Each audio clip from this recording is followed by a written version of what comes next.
Hey everyone, welcome to Nightmare Scene. Before we begin, I'd love to know, which city are you listening from as you hear these spine-chilling stories? Leave a comment to let me know. Alright, now take a deep breath. Let's begin. It was a freezing December night, and I was driving back to Chicago after spending the weekend at my parents' house in Michigan.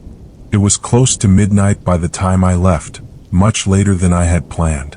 The roads were nearly empty, the snow falling heavier than expected. But despite the winter storm, I was calm. My car's heater was blasting, and I was just focused on making it home. As I left the city lights behind and entered a more rural stretch of highway, the snow began to blanket the road, and visibility became increasingly poor. I hadn't seen another car for miles, and the trees lining the highway stood like tall, dark sentinels, looming in the distance. There was something unsettling about the empty road, but I shook it off. I had driven this route dozens of times. It was just my mind playing tricks on me. Then, in the rearview mirror, I noticed a pair of headlights in the distance. At first, it didn't bother me. It was late, but it wasn't unusual for there to be the occasional car traveling this stretch. The vehicle wasn't too close, just a pair of glowing orbs cutting through the thickening snow. I figured they were just another late-night traveler. But after a while, I realized something strange. No matter how much I sped up or slowed down, the headlights remained exactly the same distance behind me. I tried not to think too much about it. Maybe it was just a coincidence, but a nagging feeling in the back of my mind told me something wasn't right. I slowed down, almost to a crawl, to let them pass, but they didn't. The car stayed behind me, following my every move. A cold shiver ran down my spine. I decided to test it again. This time, I sped up, accelerating quickly down the dark highway, but the car matched my speed, staying just far enough behind that I couldn't see the driver. The headlights were too bright, like they were deliberately blinding me. Now I was scared. This wasn't normal. I reached for my phone, but as I glanced down at it, something changed. The headlights behind me flickered off. I blinked, confused. I looked up, expecting to see the car there, but it was gone. My heart skipped a beat. There was no sign of the car anywhere behind me. I should have been relieved, but instead, a gnawing sense of dread settled in the pit of my stomach. Where did it go? I kept driving, my hands gripping the steering wheel tighter now. The road seemed darker, the trees closing in on me as the snow continued to fall in thick sheets. I was about 30 minutes from the nearest town, and the isolation was beginning to weigh on me. I glanced nervously at my phone again. No signal. Just as I tried to calm myself, the headlights reappeared in the mirror. But this time they were much closer. Too close. They were right behind me, almost tailgating. A wave of panic washed over me. I pressed harder on the gas, but the car followed, relentlessly matching my speed. The lights were so bright now that they seemed to fill my car, casting long shadows in the interior. My heart was racing, my mind scrambling to figure out what to do. I had to get away. I spotted a small old gas station up ahead, one of those tiny rundown places that probably hadn't seen a customer in years. I flicked my blinker and pulled in, hoping to lose the car behind me. But the headlights followed. I parked hastily near the entrance of the gas station and watched as the car pulled in behind me, stopping at the far end of the lot. The headlights cut off, plunging the area into almost complete darkness, save for the dim, flickering light of the station sign. I stared into the rearview mirror, waiting for the driver to emerge, my pulse pounding in my ears. But no one got out. The car sat there, engine running, the dark shape of a figure visible inside. Suddenly, the door to the station's convenience store creaked open, startling me. My head snapped toward the sound, and there, standing under the flickering light, was a man. He wasn't coming from the car, he was coming from inside the store. His face was partially hidden under a hood, but I could see that he was staring directly at me. My blood turned cold. Before I could react, the car behind me roared to life again, its headlights flashing on with a blinding intensity. The man near the store didn't move, he just stood there watching. But now the car was moving, creeping toward me slowly, menacingly. My hands shook as I fumbled to restart my car. The other car's headlights were so bright, it was hard to see, and I felt like I was trapped in a spotlight, nowhere to run. I finally managed to get my engine started, but when I looked up, the man from the store was gone.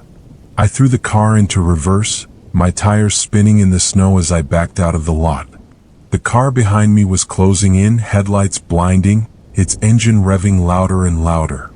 My heart was in my throat as I sped back onto the highway, the sound of my breath coming in short gasps.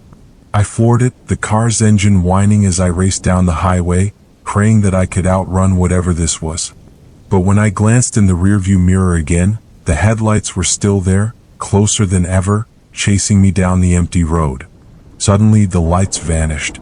Just like that, they were gone, disappeared into thin air as if they had never been there to begin with. I didn't stop. I didn't slow down. I drove the remaining hour back to Chicago with white knuckles, checking the mirror every few seconds, terrified that the headlights would reappear. But they didn't. When I finally reached home, I stumbled out of the car, my legs trembling beneath me. To this day, I don't know what happened on that highway or who, or what was behind the wheel of that car. But every time I drive that route, I can't help but check the mirror, dreading the moment when those headlights might appear again.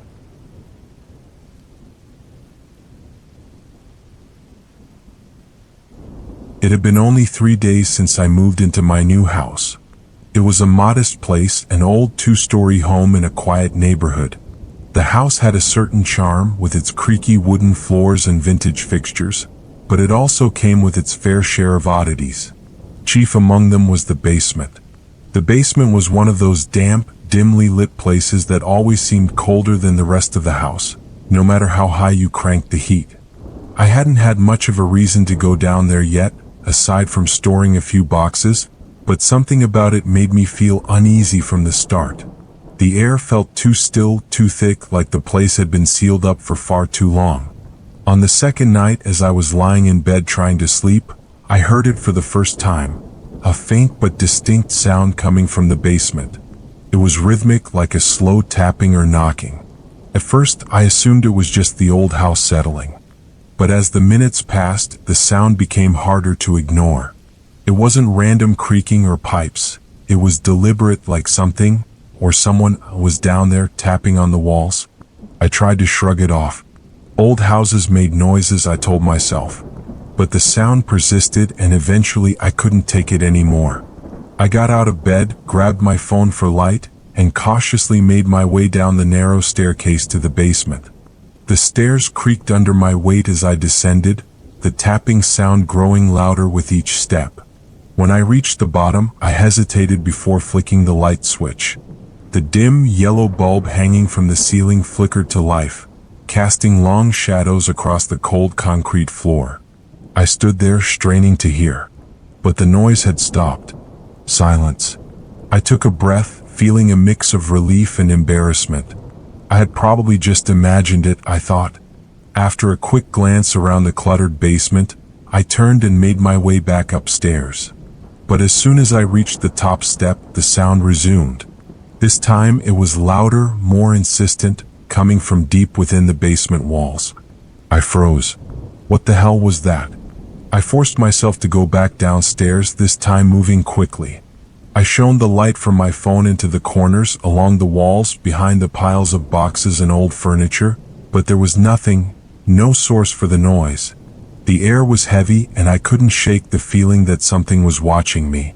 I stayed still for a moment, waiting for the noise to start again, but it didn't. My pulse hammered in my chest, but after another long minute of silence, I convinced myself to leave it alone. Maybe it was the heating system, I reasoned. I would check it out in the morning. That night I didn't sleep. The next day I inspected the basement more thoroughly. I checked the pipes, the foundation, everything I could think of that might explain the tapping. Nothing seemed out of place.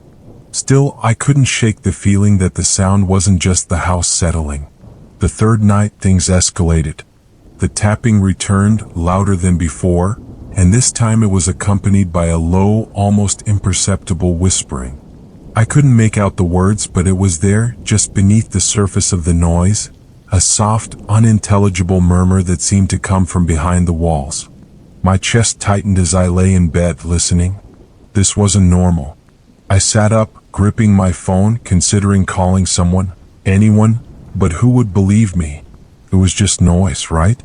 I was probably overtired, overthinking things. I tried to calm down, but then the whispers grew louder, closer, as if they were just beyond my bedroom door. Enough was enough. I grabbed a flashlight and headed downstairs again, my heart racing as I approached the basement door. This time the air felt colder, the house more oppressive. I hesitated at the top of the stairs, listening. The whispers stopped. But the tapping continued, now in rapid, frantic bursts, like something was trying to escape. I opened the basement door and slowly descended. My flashlight beam cut through the darkness as I reached the bottom, and that's when I saw it. A section of the basement wall looked different, darker, almost damp. And then, in the beam of the flashlight, I saw it move. My breath caught in my throat as I realized the wall was bulging, almost like something behind it was pushing out. The tapping became louder, more desperate, as the bulge in the wall pulsed rhythmically like it was alive. I stumbled back, my flashlight shaking in my hand. I didn't know what to do. I stood frozen, staring at the wall, half expecting it to burst open and reveal something. But then the tapping stopped. Silence fell over the basement, thick and suffocating. For a long moment I stood there waiting, afraid to move. Then I heard the whisper again, soft but clear this time. It was coming from behind the wall, just a single word. Help. The breath left my lungs in a panicked rush. I turned and bolted up the stairs, slamming the basement door behind me, my heart pounding in my chest. I locked the door as if that could somehow keep whatever was behind that wall from getting out. The rest of the night was a blur. I stayed in my bedroom listening to the house settle, every creak and groan making my pulse race. I didn't go back to the basement. The next morning I called a contractor to check out the house. I told him there was something wrong with the foundation, something that needed to be fixed. I didn't mention the noises or the whispers. He wouldn't have believed me anyway. When the contractor arrived, he inspected the basement thoroughly. After about an hour, he came back upstairs, shaking his head. Everything looks fine, he said. But here's the weird part. There's an old section of the basement wall that looks like it was bricked up a long time ago. I can't tell what's behind it though. We'd have to break it open to find out. I stared at him, feeling the blood drain from my face. Break it open? He nodded. Yeah, it's strange. Almost like someone sealed it off on purpose. I didn't let him touch the wall. Since that day, I've never gone back into the basement. The tapping still happens every now and then, but I've learned to ignore it. As for the whispers, I haven't heard them since. But every now and then, when the house is quiet and I'm lying in bed, I wonder what's behind that wall. And I wonder if one day it will find a way out.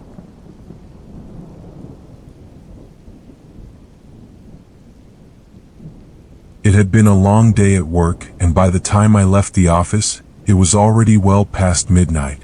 The city felt deserted, and the cold October wind bit into my skin as I hurried toward my car. I had parked it in a sprawling, nearly empty parking lot next to an old shopping center.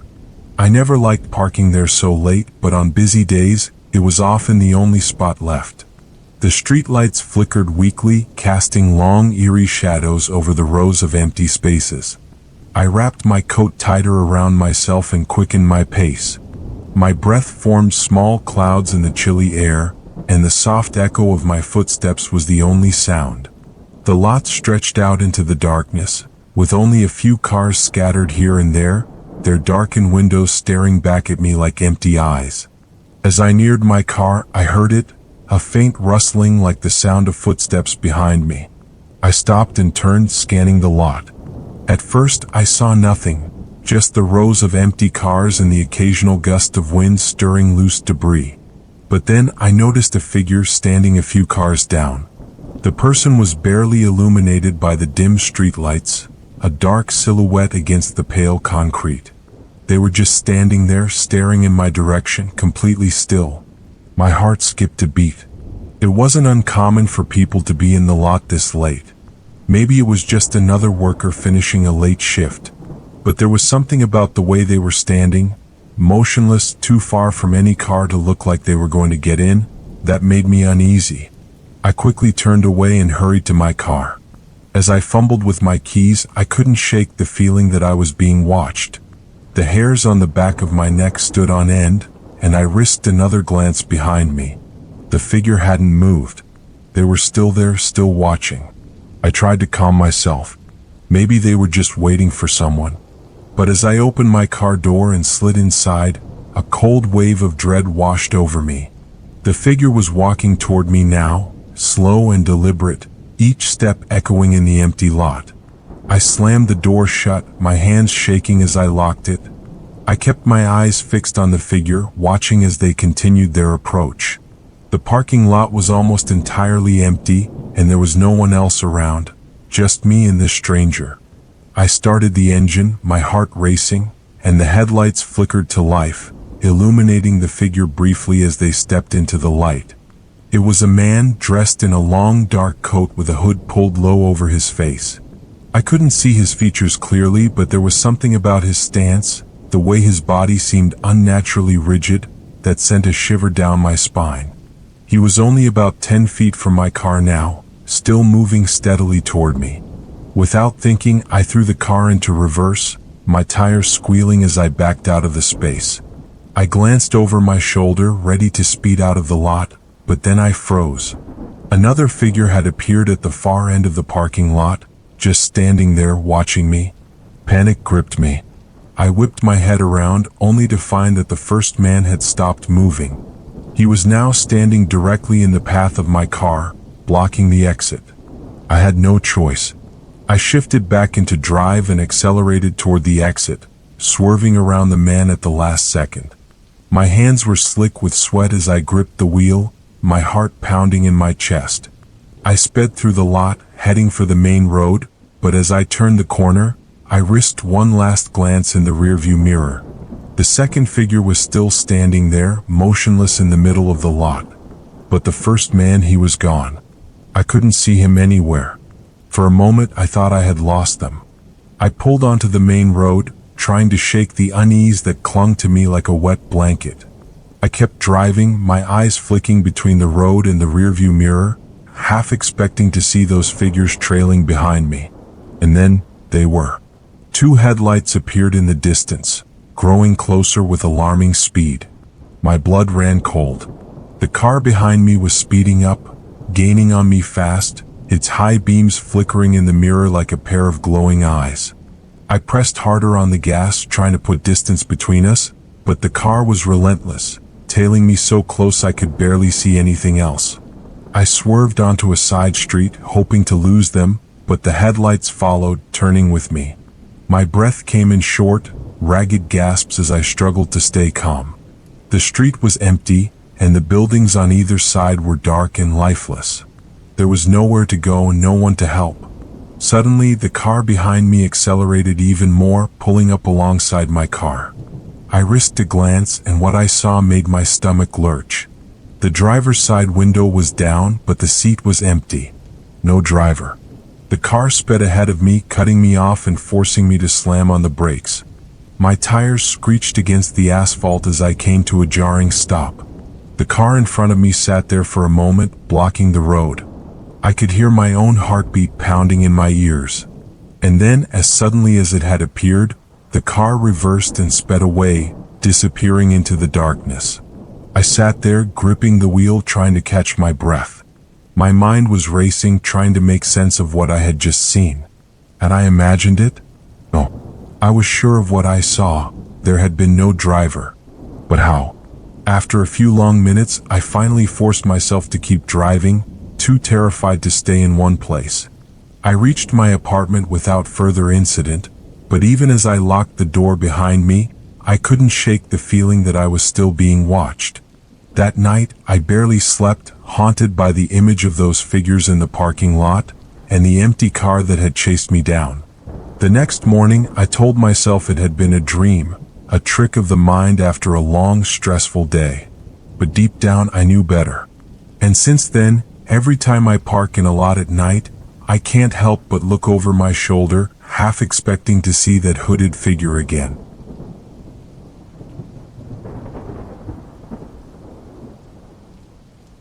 The house was old. That was the first thing I noticed when I arrived for my first night shift. It was one of those grand Victorian mansions, the kind with creaking wooden floors, high ceilings, and drafty hallways. But as beautiful as it was, it had an air of loneliness about it, a kind of stillness that made you feel like you were being watched even when you knew you were alone. I had been hired to take care of Mr. Hargrove, an elderly man who was bedridden and living out his final days in the house. His family, wealthy but distant, had hired me to keep watch over him during the night.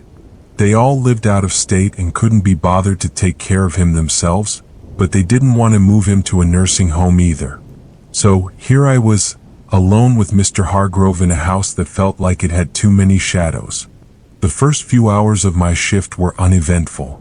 Mr. Hargrove was asleep when I arrived, and I spent most of the time reading a book in the living room, checking on him periodically.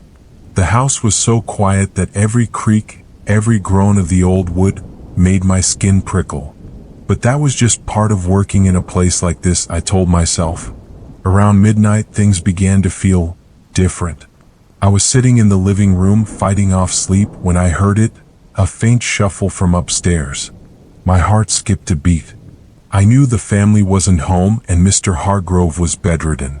There was no way he could have gotten up and moved around on his own. I listened, holding my breath, but the sound stopped as quickly as it had started. I convinced myself it was nothing.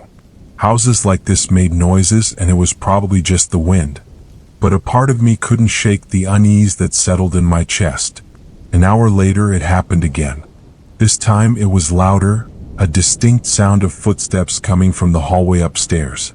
My heart raced as I stood up, unsure of what to do. I wasn't imagining it. Someone, or something, was moving up there. I grabbed the flashlight from the table and made my way to the base of the staircase, shining the light up the steps. "Hello?" I called, my voice trembling slightly. No answer. I swallowed hard and started climbing the stairs, one step at a time, the old wood creaking under my feet. The hallway upstairs was long and dimly lit by a single flickering bulb. I paused, listening again, but the footsteps had stopped. I felt like I was being watched, but when I turned around, the hallway was empty. I checked every room, every corner, but there was no one there. By the time I made it back downstairs, my nerves were frayed. I sat back down in the living room trying to calm myself, telling myself it was just my imagination. But Mr. Hargrove must have sensed something too.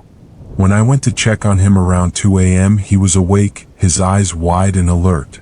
He didn't say anything at first, just stared at me with an intensity that made me uneasy. "Is everything all right, Mr. Hargrove?" I asked softly, leaning over the bed. His eyes flicked toward the door and then back to me. "She comes at night," he whispered, his voice hoarse and trembling. "She's been watching." A chill ran down my spine. "Who's watching?" "The woman, the one who comes to see me. She doesn't like you here." I stood frozen, unsure of what to say. There was no woman. The family had told me Mr. Hargrove sometimes said strange things, that his mind wasn't as sharp as it used to be. But the way he looked at me, the fear in his eyes, made it hard to dismiss his words. I stayed with him for a while, trying to comfort him, but eventually he fell back asleep. I told myself that his mind was playing tricks on him, that he was just confused. But as the night dragged on, I couldn't shake the feeling that there was something wrong with the house. I kept hearing noises, whispers, soft footsteps, the creak of floorboards that shouldn't have been creaking. Every time I checked, the house was empty. Yet the air felt thick, like it was pressing down on me, watching me. At around 3 a.m., I decided to take a short break outside. I needed fresh air to clear my head. As I stepped out onto the porch, the cold night air stung my face, and I inhaled deeply, trying to calm the nerves that had been building all night. That's when I saw her. Standing at the edge of the garden, barely illuminated by the weak glow of the porch light, was a woman. She was tall and thin, dressed in a long old-fashioned gown. Her hair was dark and tangled, her face hidden in shadow. She stood completely still, her head tilted slightly, watching the house. Watching me. My heart pounded in my chest as I stared at her, frozen in place. Who was she? How long had she been standing there? I wanted to call out to her, ask her what she was doing, but my throat felt tight and the words wouldn't come. Slowly, she turned and began walking toward the house, her movements slow and deliberate. Panic surged through me. I backed away, fumbling for the door handle behind me. I glanced back at the woman, but she was already gone, vanished into the darkness as if she had never been there at all. I rushed back inside, locking the door behind me, my heart racing. The house was deathly silent now, the stillness more oppressive than ever. I spent the rest of the night sitting in the living room, clutching the flashlight, waiting for dawn. Mr. Hargrove didn't wake again, and I didn't go back upstairs. When the sun finally rose, the house felt different, lighter, less threatening. But I couldn't shake the image of the woman in the garden, or Mr. Hargrove's whispered words. I never took another night shift at that house.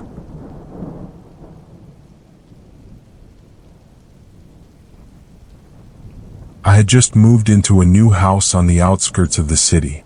It wasn't the nicest neighborhood, but the rent was cheap and I needed the space. Being a single mother with a 3-year-old daughter, safety was always my priority. So, the first thing I did after moving in was install a security system with cameras around the house. It gave me peace of mind knowing that I could check the cameras from my phone, especially at night. The first few nights were uneventful. I checked the cameras before bed, make sure all the doors were locked, and go to sleep without any issues. My daughter Lily seemed to love the new place and everything was starting to feel normal. But then one night my phone buzzed. It was a notification from the security app. Motion detected in the living room. At first I thought it was a glitch. The camera had never picked up any false alarms before, but maybe it was a bug in the system. I opened the app and pulled up the live feed from the living room camera. For a moment, everything looked normal. The couch, the coffee table, the dim light from the kitchen spilling into the room. But then I saw it. A shadow. A figure. It was there, standing in the corner of the living room, barely visible. It looked like a person, but the image was grainy and dark. I squinted at the screen, trying to make out any details, but before I could process what I was seeing, the figure moved. My heart stopped. It didn't walk or run, it simply shifted like it was fading in and out of view. 1 second it was there, the next it was gone, and then it reappeared a few feet closer to the camera. I shot up in bed, my pulse racing. My first instinct was to grab the phone and call the police, but something about the figure felt wrong. It didn't look like a person, at least not a living one. My mind raced with possibilities. Maybe it was just a shadow, a trick of the light. But deep down I knew it wasn't. I threw off the covers and rushed downstairs, my phone clutched tightly in my hand. I stopped at the entrance to the living room, staring into the darkened space. The security app was still open in my other hand, showing the same feed I'd just seen moments ago. But the figure was gone. I crept into the room, turning on the lights, my eyes scanning every corner. Nothing. There was no one there. No sign that anyone had been there at all. The house was silent, except for the soft hum of the refrigerator in the kitchen. Still, I couldn't shake the feeling that something was off. My skin prickled with unease. I checked the locks on the doors, made sure the windows were secure, and then I went back upstairs, still checking the camera feed on my phone every few seconds. Eventually, I convinced myself it had been a glitch. I tried to sleep, but every time I closed my eyes, I saw that shadowy figure in my mind, standing there, watching. The next few days were quiet. Nothing unusual happened, and I started to relax. But then, a week later, it happened again. It was late, and I was getting ready for bed when my phone buzzed. Another notification from the security system. Motion detected, this time in Lily's room. My stomach dropped. I rushed to her room, heart pounding, but when I opened the door, she was fast asleep, curled up in her blankets, her night light casting a soft glow over the room. Everything seemed fine. But when I checked the camera feed, I froze. There, standing by Lily's bed, was the same shadowy figure I had seen in the living room. It wasn't moving, just standing perfectly still, staring down at my daughter. My blood ran cold. I could see it on the camera, but in the room itself there was nothing, no one.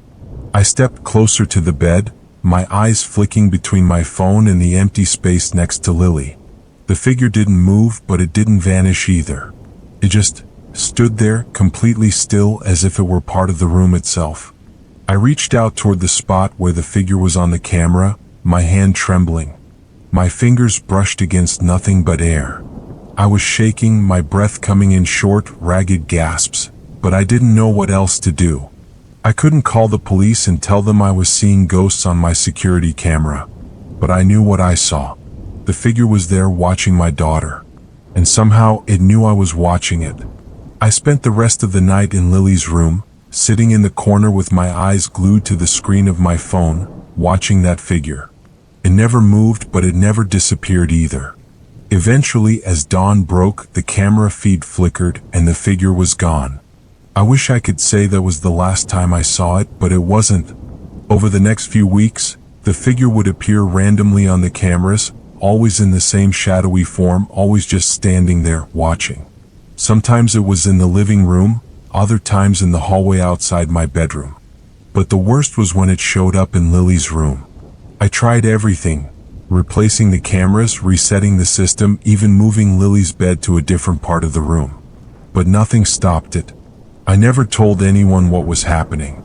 I didn't want to scare Lily, and I knew no one would believe me. But the longer it went on, the more convinced I became that it wasn't just a glitch. The figure wasn't a person, but it wasn't a trick of the light either. It was something else, something that shouldn't have been in my house. The final straw came one night when I woke up to another motion alert. This time, the camera showed the figure standing in my bedroom doorway. I didn't wait. I grabbed Lily, packed a bag, and we left the house that night. I never went back. A few months later, I sold the house. I never told the new owners about what I had seen. I didn't think they'd believe me. And maybe, just maybe, I hoped it was all in my head. But every now and then, when I'm alone in my new place, I check the security cameras, just to be sure. And sometimes, just sometimes, I think I catch a glimpse of that shadowy figure standing there, waiting to be seen again.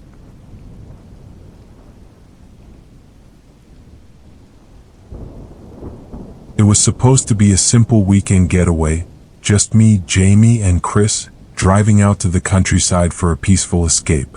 We planned to hike, set up camp, and spend the weekend under the stars, far away from the noise of the city.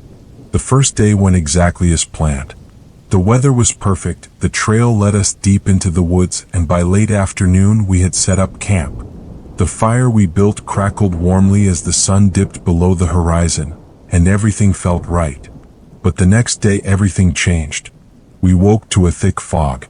It was the kind of fog that distorts everything, so dense that it was hard to see more than a few feet ahead. Still, we weren't too concerned at first.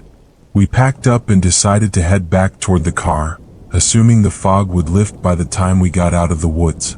It didn't. The trail felt longer than I remembered. The trees, which had been so vibrant the day before, now loomed over us like dark figures, twisted and warped by the fog. Something about the air felt different too, colder. There was no wind, no rustling of leaves, just an unnatural stillness. Jamie and Chris were quiet, and I could tell from the way they kept glancing around that they felt it too, the sense that something wasn't quite right. We checked our phones, but there was no signal. According to the GPS, we had somehow drifted off the main trail. None of us could remember taking any wrong turns, but there we were, walking in a direction that didn't seem familiar. We pressed on, thinking we could find our way back to the car if we kept moving. That's when we saw the light.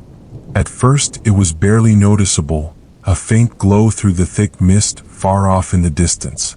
We thought it might be another group of campers or someone from the nearby road. But as we walked toward it, the light didn't seem to get any closer. Instead, it hovered at the same distance like it was waiting for us to follow. The fog made everything feel disorienting. I had this growing sense of unease, like we were being lured deeper into the woods. The air seemed heavier, colder, and the farther we walked, the quieter the forest became. No birds, no insects, nothing, just the sound of our footsteps crunching over dead leaves. After what felt like hours, the light suddenly disappeared. We were left standing in the middle of the woods, the fog pressing in on us from all sides. The trail, which had been visible just moments before, was gone, swallowed up by the mist. And then, from somewhere behind us, I heard a faint snap, like a branch breaking underfoot. I stopped, straining to listen. The sound came again, closer this time. My pulse quickened, and I knew we weren't alone out there. We started walking faster, no longer caring about the trail, just wanting to get away from whatever was out there. But no matter which direction we turned, the trees seemed to stretch endlessly in front of us, and the fog never lifted. We were lost. And then the light came back. This time it was much closer. A steady, glowing orb hovering just ahead, casting an eerie glow over the trees. There was no flicker, no movement, just that constant, unnatural light. It felt wrong. I don't know how else to describe it. Something about it made my skin crawl. We walked toward it, despite the fear gnawing at the back of my mind. It was as though we couldn't help ourselves, drawn to it like moths to a flame. But as we approached, I realized that the light wasn't coming from a fire or a flashlight. It was something else. In the faint glow, I saw a cabin. An old, decrepit building that looked like it hadn't been touched in years. The light was coming from inside, spilling out through the cracks in the wooden walls and the broken windows. Everything in me screamed to turn back, but we were too close now. The cabin stood there, silent, almost waiting for us. I remember feeling the weight of the air around me, like we were walking into something we couldn't escape from. When we reached the door, the light inside flickered once and then went out. We were plunged into darkness. I remember fumbling for my flashlight, but my hands were shaking so badly it took a few tries to get it on. As the beam of light cut through the fog, I heard footsteps, slow, deliberate footsteps coming from inside the cabin. They weren't heavy, more like the sound of someone carefully moving toward the door. I didn't wait to see who or what was inside. We turned and ran, crashing through the trees, branches tearing at our clothes and faces as we sprinted through the fog. I could hear the footsteps behind us, following, never quickening, just steady, like they knew we couldn't escape. I didn't dare look back. We ran for what felt like hours until, finally, we stumbled out of the woods and onto a narrow dirt road. We collapsed, gasping for breath, our legs trembling.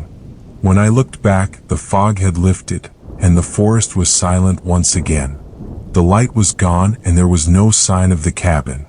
To this day, I can't explain what happened out there. I've hiked those trails before, and I've never seen that cabin again. But I'll never forget the way the light hovered in the fog, waiting for us to follow. And sometimes, when the fog rolls in thick, I wonder if it's still out there, waiting for someone else to find it.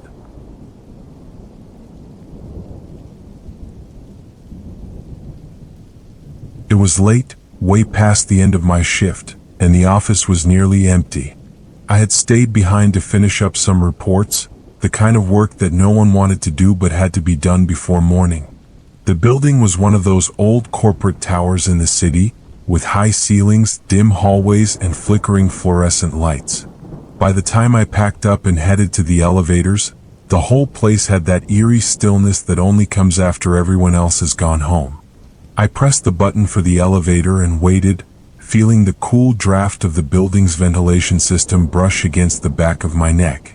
The elevator took forever, like it always did this late at night. When the doors finally slid open with a soft ding, I stepped inside and pressed the button for the ground floor. As the doors were about to close, someone stepped in, someone I hadn't seen in the building before. The man was tall, dressed in a long dark coat with a scarf wrapped loosely around his neck. His face was shadowed, his head slightly bowed, and he didn't say a word. At first, I didn't think much of it. It It's a big building and plenty of people worked in offices I'd never had contact with. But as the elevator started its slow descent, I couldn't help but glance over at him. He was standing unnaturally still, his arms at his sides, not even bothering to press a button for a floor. He just stood there, silent, staring down at the floor beneath him. I tried to shake off the creeping unease that was building in the pit of my stomach. Maybe he had already pressed his floor before I got on. But the longer I stood there, the more wrong it felt. Something about the man wasn't right. The elevator lurched as it descended, that old clunking sound echoing through the shaft, making the lights flicker briefly. That's when I noticed it.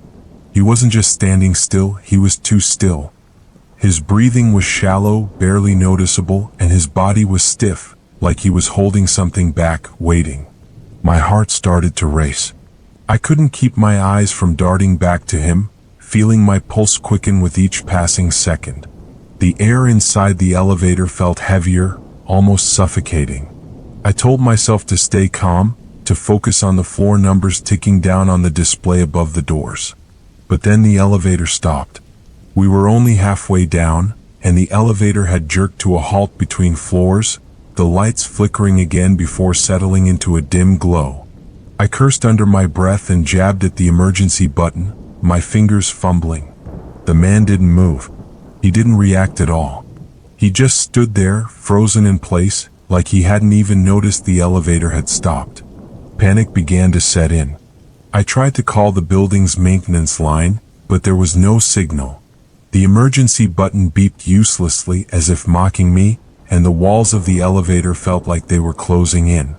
I stole another glance at the man, hoping for some kind of reassurance, maybe even an annoyed sigh to break the tension. But he was still motionless, his face still hidden by the shadows of his scarf and coat. And then, slowly, without making a sound, he tilted his head. I felt my breath catch in my throat. He wasn't looking at the floor anymore. He was looking at me. It was then that I noticed something even more unsettling. His face was wrong. The way the shadows fell on his skin made it hard to make out his features, but his eyes, there was something about them that was off. They seemed hollow, empty, as if there was nothing behind them. Just black, endless void staring right through me. I couldn't move. My hands were gripping the handrail of the elevator so tightly that my knuckles had turned white, but I couldn't pull my gaze away from him. He was standing just a few feet away, but it felt like the distance was shrinking with every passing second, even though neither of us moved. I don't know how long we stayed like that, locked in that silent, suffocating space. Time seemed to stretch and warp, the sound of my own heartbeat thundering in my ears, louder than the hum of the elevator. And then the lights went out. For a moment, the world was plunged into complete darkness. I fumbled for my phone, my fingers trembling as I tried to turn on the flashlight, but in the pitch black, I could hear the softest of movements. The man was shifting, his shoes barely making a sound on the metal floor of the elevator. When the lights flickered back on, I almost screamed. He was standing right next to me. I jumped back, my body slamming into the cold metal wall of the elevator, and my breath caught in my throat. He was inches from me, his face turned downward, his body still rigid, but so close now that I could smell the faint scent of something cold, metallic, like rust or iron. The elevator doors suddenly groaned and slid open, flooding the small space with light from the lobby. I didn't wait. I bolted, rushing out of the elevator, my legs trembling beneath me as I staggered into the open space. My heart was pounding so hard I thought I might pass out. I turned around, expecting the man to follow, but the elevator was empty. The doors closed behind me, sealing the shadowy figure back inside. I stood there for a long time, trying to catch my breath, trying to make sense of what had just happened. But no matter how hard I tried, I couldn't shake the feeling that the man hadn't been human, that the elevator had trapped me with something else, something that shouldn't have been there. Since then, I've taken the stairs every night. No matter how tired I am or how late I leave work, I avoid that elevator. Because every time I pass it, I swear I can still feel his eyes watching me from inside, waiting for the next person to step in.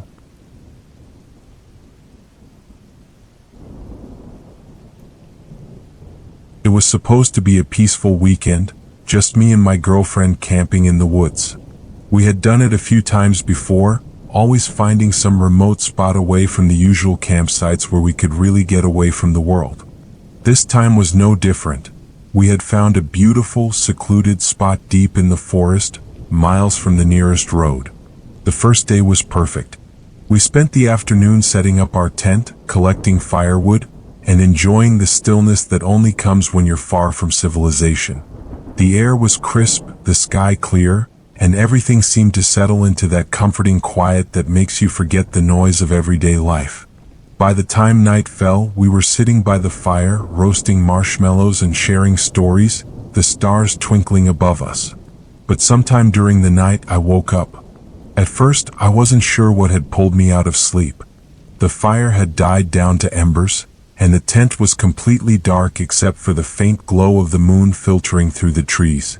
I sat up, rubbing my eyes, and that's when I heard it. A faint, distant crying.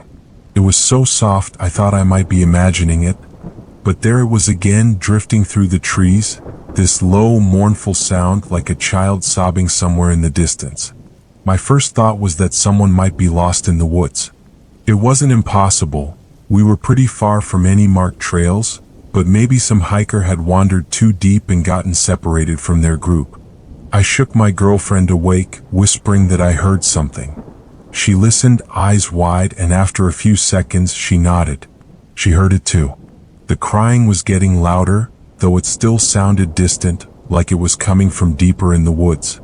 It was strange, though. There was something about the sound that felt off. It wasn't just the crying itself.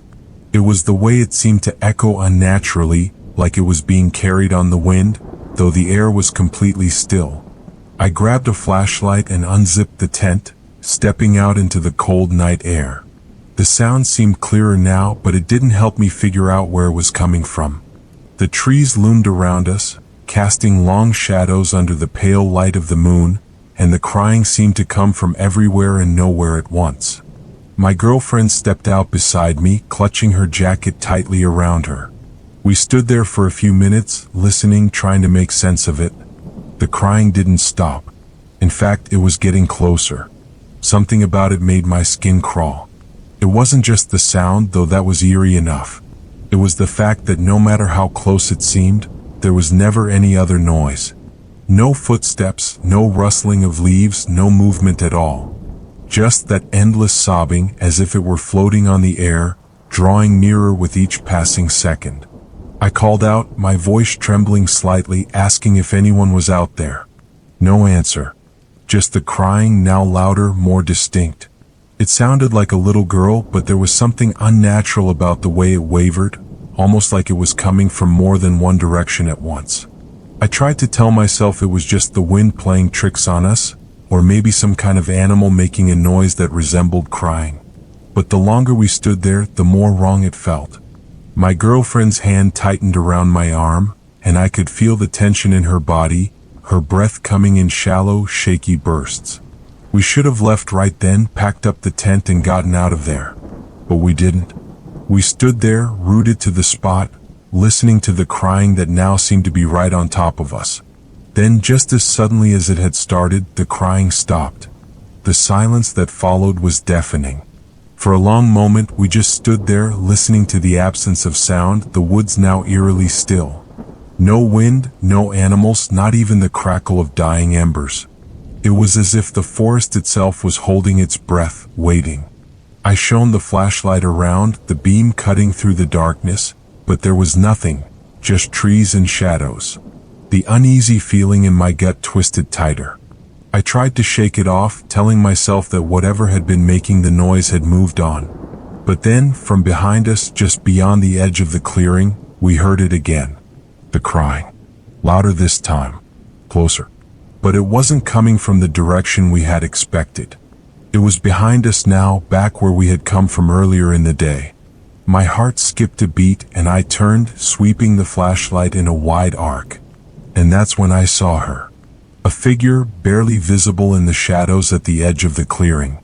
She was small, her form pale and slight in the dim light, standing perfectly still between the trees. Her hair hung limply around her face, and though I couldn't see her clearly, I could tell that her eyes were locked on us. I froze.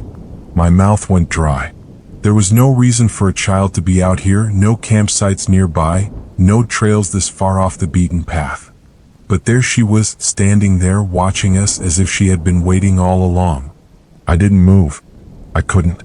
My brain was screaming at me to run, to get out of there, but my legs wouldn't cooperate. My girlfriend must have sensed it too, because she grabbed my arm, her grip tightening as she whispered my name, her voice trembling with fear. The girl didn't move. She just stood there, half hidden in the shadows, her head slightly tilted to the side. And then, before I could react, she took a step forward. That was all it took. I grabbed my girlfriend's hand and bolted back toward the tent, stumbling over roots and rocks as we ran. I didn't look back. I didn't dare. We reached the tent, grabbed whatever we could carry, and didn't stop running until we were back on the main trail. When we finally made it back to the car, panting and drenched in cold sweat, we collapsed into the seats, locking the doors behind us. My hands were shaking so badly that it took me a minute to get the key into the ignition. We didn't speak the entire ride home. Neither of us wanted to talk about what we had seen, or what we thought we had seen. All I know is that there was no logical explanation for what happened that night. I've tried to convince myself that it was just my imagination, that the fog in the night had played tricks on me. But deep down, I know that isn't true. There was something in those woods, and it was watching us.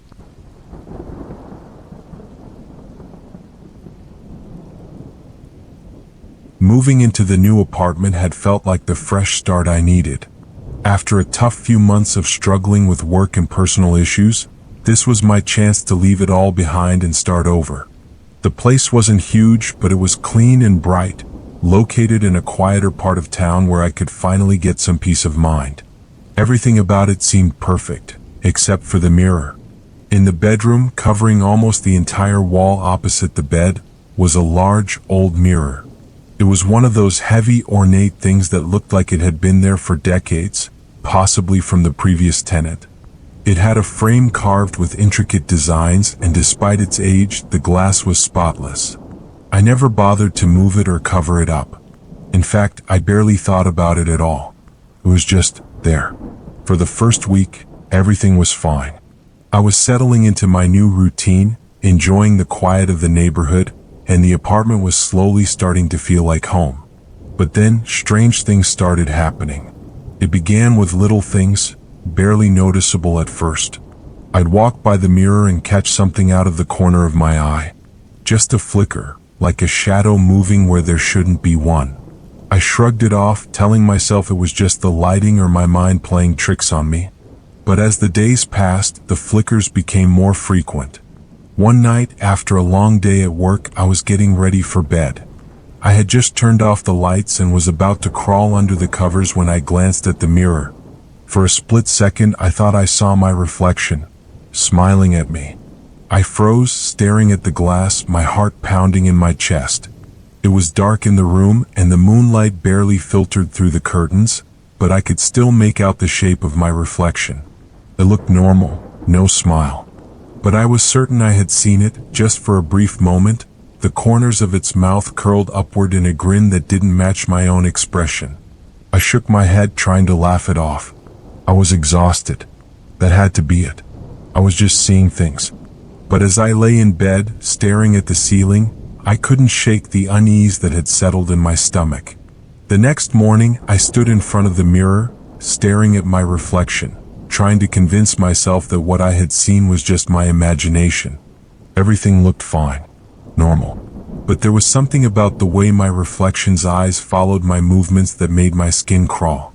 I tried to ignore it, telling myself it was just a mirror, just glass and reflections. Over the next few days, things only got worse. Every time I passed the mirror, I felt like my reflection lingered just a little too long. It wasn't just mimicking my movements, it was watching me. I'd catch glimpses of it out of the corner of my eye, standing still when I was moving, or turning its head just a fraction of a second later than I did.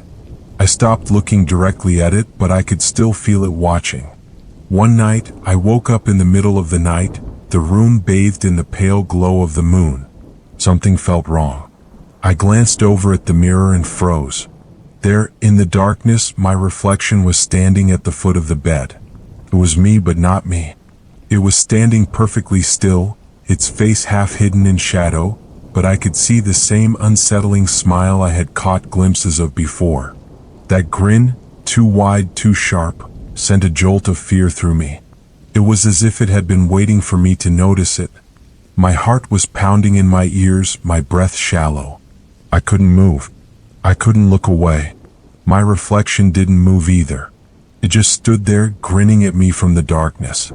I wanted to scream, to run, but my body wouldn't respond. It was like I was trapped in some horrible nightmare, except I knew I was awake.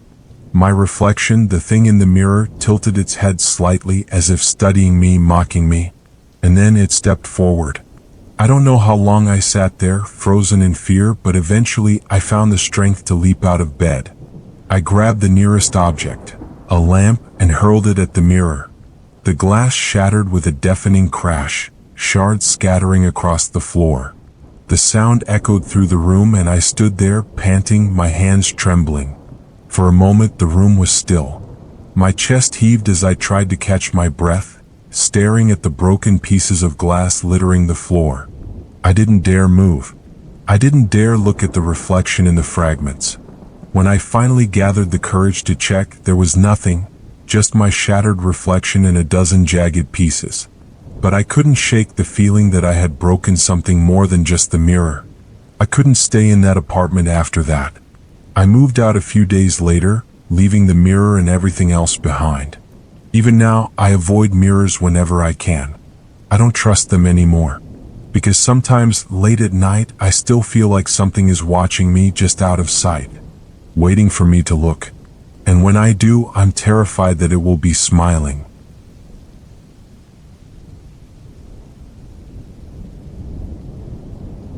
I've worked as a night janitor in different buildings for years. You get used to the empty spaces, the silence, and the dim lighting after hours. Most of the time, it's peaceful, just me and my thoughts as I go through my routine, cleaning empty offices and hallways. But there was one building one night that still haunts me. It was an old office building in the downtown area, one of those places that hadn't been updated in decades. The floors creaked, the lights flickered, and the elevators groaned as they moved. My shift was always late, starting after everyone else had left for the day, and I liked it that way. I didn't mind the solitude. In fact, I usually found it comforting. This building had a particular floor, the 12th, that was almost entirely empty. There were no tenants, no offices in use, and as far as I knew, it had been vacant for years. My job was to clean it once a week, sweep the floors, dust the empty rooms, and make sure everything was in order. I always did it quickly, partly because it felt pointless to clean a floor no one ever used, and partly because there was something unsettling about the place. The hallways were long, narrow, and dark, with only a few dim lights spaced out at uneven intervals. The air always felt heavier on that floor, and the silence wasn't peaceful. It was oppressive, like something was waiting in the shadows, watching. One night, I was working my usual shift, starting from the top floor and working my way down. By the time I reached the 12th floor, it was past midnight, and the building was completely still. I stepped out of the elevator into the hallway, the soft hum of the fluorescent lights buzzing faintly above me. I grabbed my supplies and started down the hallway. The sound of my footsteps echoed unervingly in the emptiness. I tried to keep my mind focused on the task, telling myself it was just another quiet floor. But as I moved further down the hall, I couldn't shake the feeling that something was off. It started with the lights. The ones behind me began to flicker, which wasn't unusual in a building this old, but tonight they seemed to flicker in a pattern, like something was moving underneath them, disturbing the current. I turned to look, half expecting to see someone, or something, standing there, but the hallway was empty. I kept working, pushing the uneasy feeling aside. But the further I went, the darker the hallway seemed to get. The lights ahead of me were dimming, one by one, until the path in front of me was almost entirely in shadow. I stopped, gripping my mop handle a little tighter, debating whether I should finish the job or just move on to the next floor. Then I heard it, a soft shuffle like the sound of feet dragging across the floor. I froze. It came from down the hallway just beyond the last light, where the darkness swallowed everything. I couldn't see anything, but I knew I wasn't alone. The sound stopped as soon as I noticed it, leaving the silence thicker than before.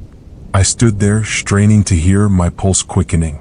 The shuffle started again, closer this time, like something was moving slowly, deliberately, just out of sight. I swallowed hard and took a step back, my eyes darting toward the elevator at the end of the hallway. Every instinct told me to leave. But part of me needed to know, needed to see what was making that noise. I took a deep breath and shone my flashlight down the hall. The beam cut through the darkness, illuminating the path ahead. At first, there was nothing, just the empty hallway stretching out into the distance.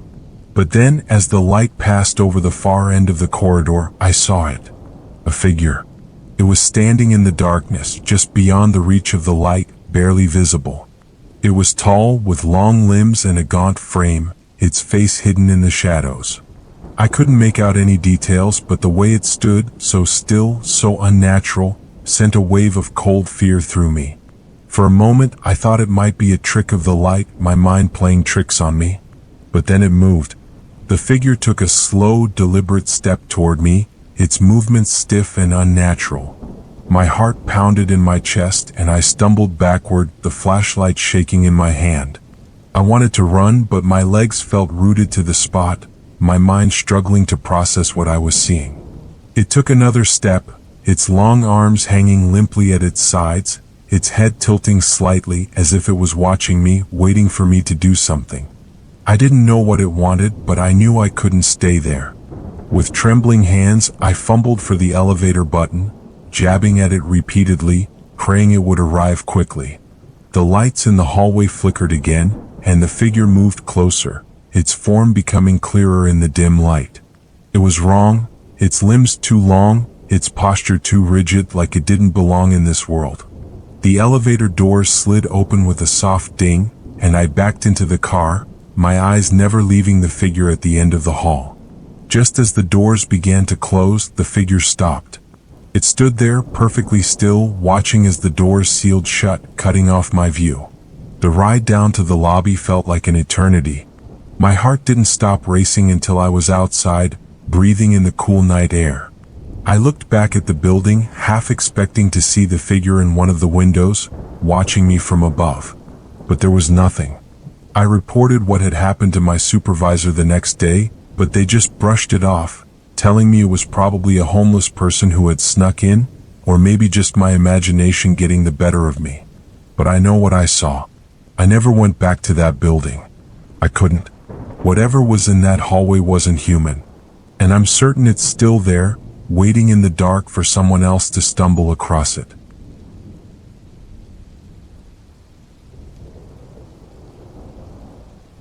It all started on our second night in the new house. We had just moved in, still surrounded by boxes, and were dead tired from unpacking. The house itself was old, with creaky wooden floors and a musty smell that came with age, but we loved its charm. That night, as we finally collapsed into bed, it began. 3 slow, deliberate knocks. At first, I thought it was coming from the front door. It wasn't loud, just soft tapping like someone knocking quietly, but it was enough to wake me. I lay still for a moment, listening, but when it didn't happen again, I shrugged it off. Old houses make noises, I told myself, and drifted back to sleep. The next night, though, it happened again. The same 3 knocks, this time louder. It wasn't the front door this time. It felt closer, like it was coming from inside the house. I sat up in bed, holding my breath, waiting. The air in the room felt thick, almost suffocating. I turned to my wife, but she was fast asleep, oblivious to the sound. I was about to get up and check the doors and windows when the knocks came again, 3 sharp knocks, this time at the window right next to the bed. I jumped up, grabbed the flashlight from the nightstand and shone it at the window. But there was nothing outside, just the dark outline of trees in the moonlight. I checked the locks on the window and quickly closed the curtains, my pulse racing. For the rest of the night, I couldn't shake the feeling that something was wrong, but nothing happened again. At least not that night. The next day, I tried to forget about it, telling myself it was probably just an animal outside or maybe the wind. But I couldn't fully convince myself. The knocks had been too deliberate, too rhythmic. That night, it came back, 3 loud knocks echoing through the house. This time, it was from the hallway just outside our bedroom. My heart was racing. I grabbed the flashlight again, but when I opened the door, the hallway was empty. I knew something wasn't right. The knocking moved throughout the house over the next few hours. Sometimes at the front door, sometimes at the windows, sometimes even from the basement. Always 3 knocks, always as if it was daring me to follow the sound. I stayed awake all night, but there was never anyone there.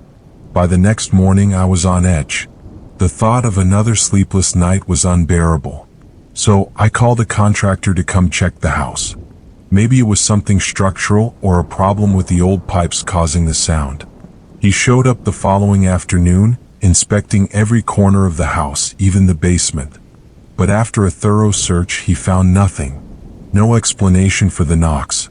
He suggested it might just be the house settling, especially since it was old. That night, I tried to relax, telling myself it was just the house. But deep down, I knew better. Sure enough, around 2 a.m., the knocks returned. This time, they came from the basement door. 3 loud, deliberate knocks. I froze. The sound echoed through the dark, heavy silence of the house.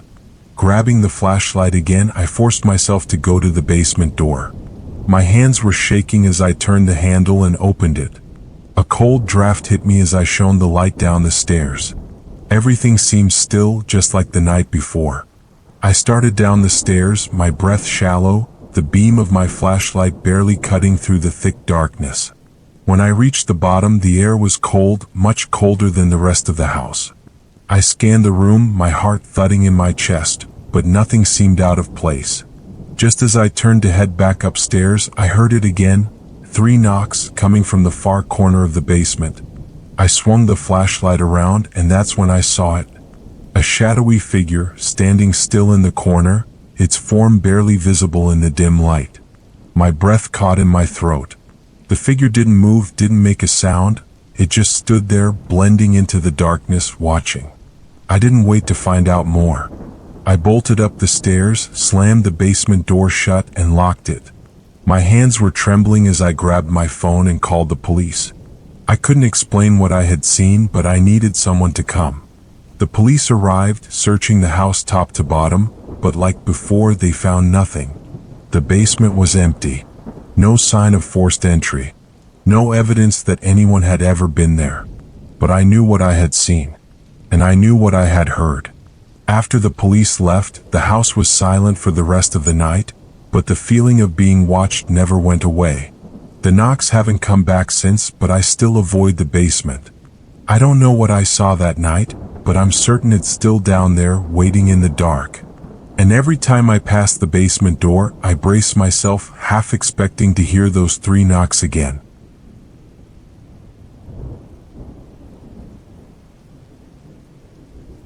It was late, much later than I had planned to be on the road. I was on my way to a work meeting across the state, but after hours of driving in the dark, I was too exhausted to keep going. The highway was empty, just long stretches of black road illuminated by my headlights, and I knew I needed to stop soon or risk falling asleep behind the wheel. That's when I saw the sign, a flickering neon light that read motel. It wasn't a chain I recognized, just one of those small roadside motels you pass 1,000 times without noticing. At that moment, it felt like a lifesaver. The building was old and run down, but I didn't care. I just needed a bed for a few hours. I pulled into the nearly empty parking lot and made my way to the front desk. The lobby was just as worn as the exterior, faded wallpaper, flickering fluorescent lights, and a tired-looking man behind the counter who barely acknowledged me. He handed me a key without a word, and I made my way to room 6. The room was what I expected, basic. A sagging bed, a small TV, and a window that overlooked the dark, empty lot. It smelled musty, like no one had stayed there in a while, but I didn't mind. I was too tired to care. I dropped my bag by the door, kicked off my shoes, and collapsed onto the bed. Within minutes, I was asleep. I woke up a few hours later, groggy and disoriented, unsure of what had disturbed me. The room was pitch black, except for the faint glow of the neon signs seeping through the curtains. I listened for a moment, trying to hear what might have woken me. Then I noticed it, the window. The curtain was open. I sat up, staring at it. I was sure I had closed it before I went to sleep. I always do. My heart started to race as I tried to remember if maybe I had left it slightly open. I couldn't be sure, but something about it felt wrong. I got out of bed and walked over to the window, pulling the curtain shut. That's when I noticed something else. The window wasn't just open, it was unlocked. I distinctly remembered locking it when I checked the room earlier. Suddenly, a feeling of unease washed over me. I glanced back at the room, half expecting to see someone lurking in the shadows. But the room was still, silent. My mind was racing, trying to convince myself that I was overreacting. Maybe I had forgotten to lock it. Maybe I was just paranoid from the long drive. I lay back down, but sleep wouldn't come. Every creak of the old building, every rustle of the wind outside made my skin crawl. I couldn't shake the feeling that something wasn't right. I closed my eyes, trying to calm down. That's when I heard the door handle. It was subtle at first, just a faint rattle, like someone trying to turn the knob slowly, quietly. My heart stopped. I lay there, frozen, my eyes locked on the door. The handle moved again, this time more forcefully, like someone was testing it, trying to see if it was unlocked. I sat up in bed, the fear rising in my chest. I reached for my phone on the nightstand and turned on the flashlight, shining it toward the door. The handle stopped moving. I listened for footsteps, but there was nothing, just the eerie silence of the room. I got out of bed, adrenaline rushing through me, and slowly approached the door. My hand was shaking as I pressed my ear against it. There was no sound from the other side. My mind raced. Should I call the front desk? Should I check the parking lot? But before I could make a decision, I heard it. A low whisper. It was coming from inside the room. I spun around, flashlight sweeping across the small, dim space. There was no one in the room, just the bed, the chair, and my open suitcase. But I knew I hadn't imagined it. The whisper was faint, barely audible, but unmistakable. My heart pounded as I scanned the room again. Then I saw it. The closet door was slightly ajar. I hadn't opened the closet when I arrived. I was sure of it. I stepped back, not daring to move any closer, my mind racing with possibilities. I had locked the door when I came in, and the window was closed. How could anyone have gotten in? The door creaked open just a bit more. I didn't wait to find out who or what was inside. I grabbed my keys, threw on my shoes, and bolted out of the room, leaving the door wide open behind me. I didn't look back as I sprinted to my car. The parking lot was empty, just as it had been when I arrived. I jumped into the driver's seat, started the engine, and sped out of the lot, my heart racing the entire time. I drove for miles before I finally pulled over at a well-lit gas station, trying to catch my breath. My hands were still shaking as I thought about what had just happened. Part of me wanted to call the police, but what would I say? That I thought I heard someone in my room? That the closet door had opened by itself? I never went back to that motel. I don't even remember where exactly it was, and I've never tried to find it again. But every now and then, when I'm staying in another roadside motel late at night, I think about that whisper, that open closet. And I wonder if someone, or something, was in that room with me all along.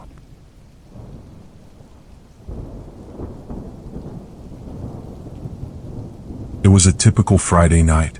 I had picked up a few extra shifts driving for a rideshare service to make some extra cash. The night had been uneventful, just the usual drunk bar patrons and tired night shift workers heading home. By 1 a.m., the city was quiet, and the streets were mostly empty. I figured I'd take one last fare before heading home myself. That's when I got the request. It came from a part of town I wasn't too familiar with, an older, more rundown area. The kind of place where the street lights flicker, and the buildings look like they haven't been touched in decades. I hesitated for a moment, considering calling it a night, but money was money. I accepted the ride and followed the GPS. The pickup spot was at the edge of a small park, surrounded by dark, old apartment buildings. When I pulled up, I didn't see anyone right away. The street was empty, and the park was eerily quiet. I checked the app again to make sure I was in the right place, and just as I was about to cancel the ride, I saw him. A man stepped out of the shadows near the edge of the park, moving toward the car. He was wearing a dark coat, the collar pulled up against the cold, and a baseball cap pulled low over his face. I couldn't see much of him in the dim light, but something about the way he walked, slow and deliberate, gave me pause. He opened the back door and got in without saying a word. The hairs on the back of my neck stood up as I glanced in the rearview mirror. He was sitting in the shadows, face barely visible, but I could see his eyes staring straight ahead. "Where to?" I asked, trying to keep my voice steady. He gave me an address on the other side of town, near an industrial area. It was a long drive, but again I figured the money would be worth it. I pulled away from the curb and started toward the destination. The ride was silent, uncomfortably so. Most passengers at least make small talk, but this guy didn't say a word. Every now and then I'd glance in the rearview mirror, but he never looked back at me. He just sat there staring out the window as the city passed by. About halfway through the ride, I started to get that feeling you get when someone is watching you. I glanced in the mirror again, but this time he wasn't looking out the window anymore. He was staring directly at me. I swallowed hard, gripping the steering wheel a little tighter. Something about his stare felt wrong, cold, almost calculating. I tried to focus on the road, but my heart was pounding in my chest. The roads were getting quieter and the buildings were becoming more sparse. We were heading into the industrial area, where most places were closed at this hour. "Almost there," I said, more to break the silence than anything else. The man didn't respond. His eyes stayed locked on me through the mirror, his gaze unblinking. I was starting to get seriously creeped out. I checked the GPS again, and we were only a few minutes from the address he'd given me. The place was in the middle of an old warehouse district, completely deserted at this time of night. As we got closer, I started scanning the area looking for any sign of life, but there was nothing, just dark, empty buildings. I pulled up to the address, which turned out to be a boarded-up warehouse, windows broken, and the entire place looking abandoned. My pulse quickened. I didn't feel right about this. It didn't look like a place anyone would be going to at 2 a.m. Before I could say anything, the man finally spoke. "Keep driving," he said, his voice low and calm. A chill ran down my spine. Something about the way he said it sent a jolt of fear through me. This wasn't just a quiet guy looking for a ride. This was something else. "I thought this was the address," I said, trying to sound calm but failing to keep the edge out of my voice.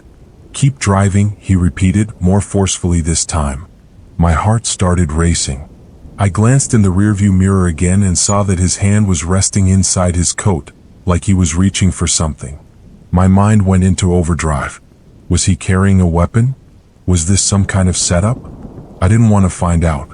I started driving again, my palms sweating as I gripped the wheel. My thoughts raced. I couldn't just keep driving him around town, but I also couldn't stop and risk him pulling whatever he had inside that coat. I needed a plan fast. The streets were empty, and the industrial area was a maze of dead ends and dark alleys. My eyes scanned the road, looking for a way out of this situation. That's when I saw it. A gas station up ahead, one of those 24-hour spots with bright lights and a security camera above the entrance. It wasn't much, but it was something. I slowed down as I approached the gas station.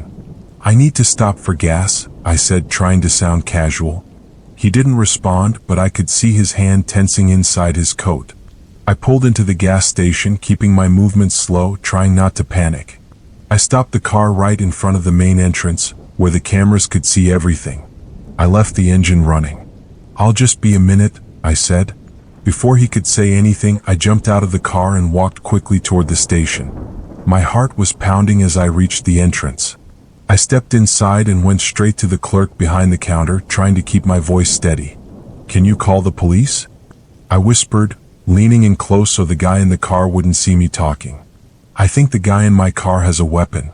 The clerk's eyes widened and he nodded quickly, picking up the phone. I stepped back, pretending to browse the aisles, keeping one eye on the car.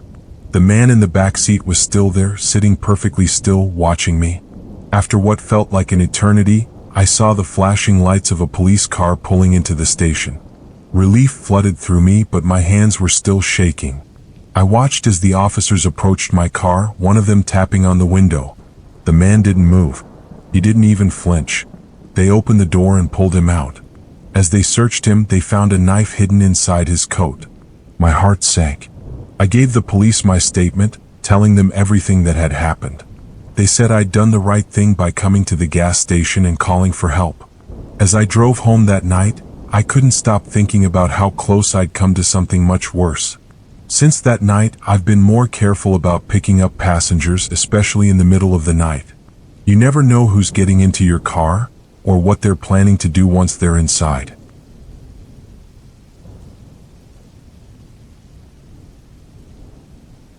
A few months ago, I started working as a night security guard at a construction site.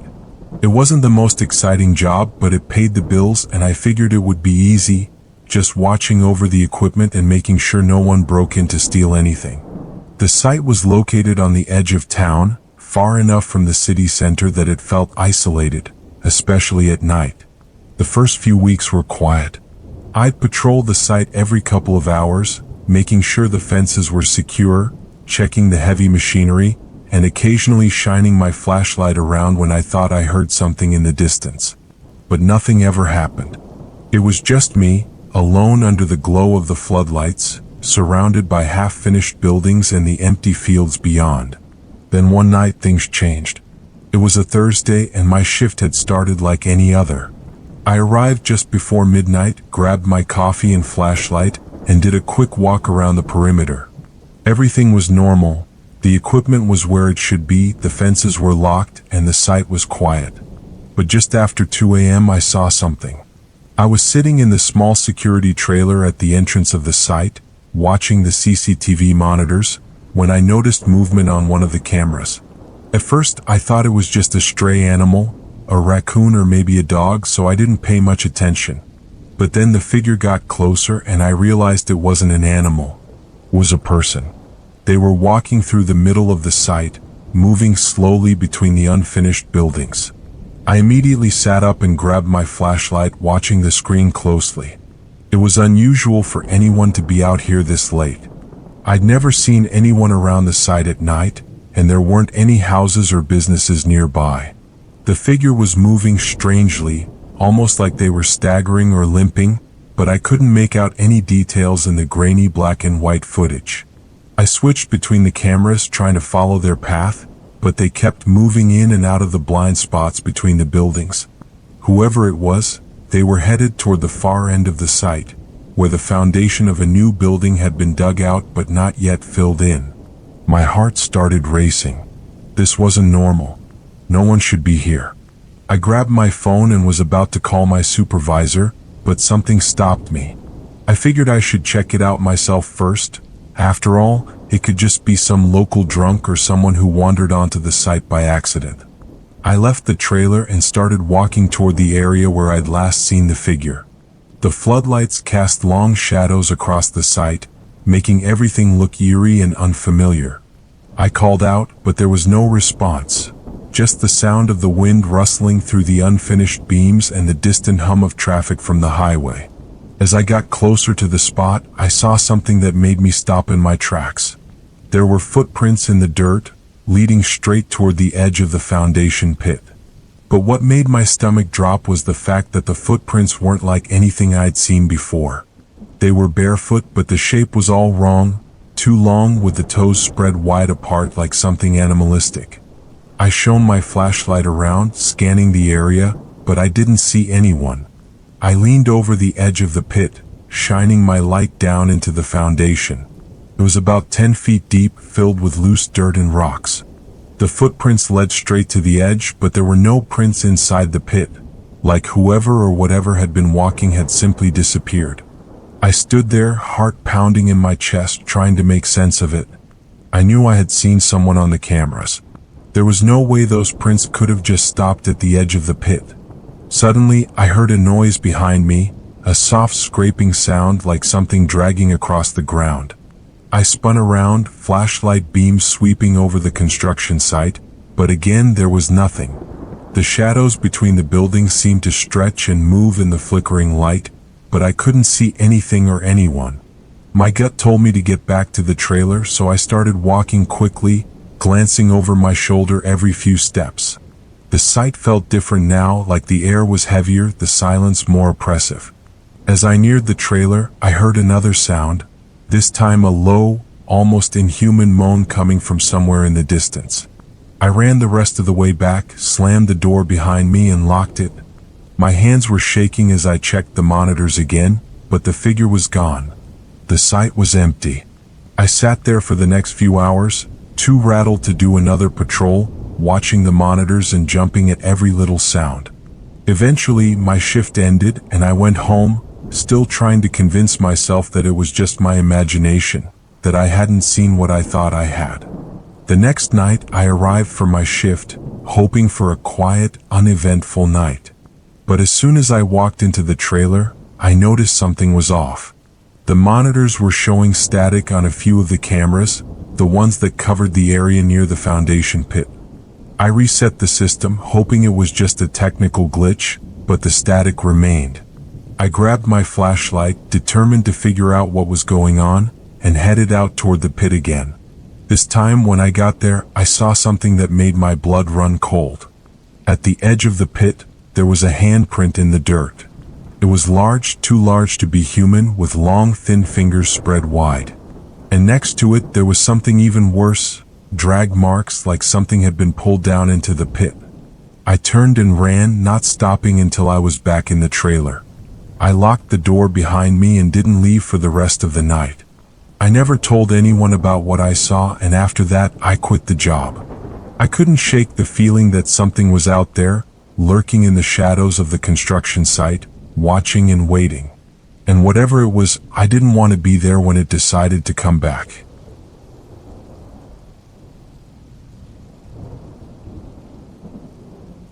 Working the night shift at a 24-hour convenience store isn't glamorous, but it pays the bills.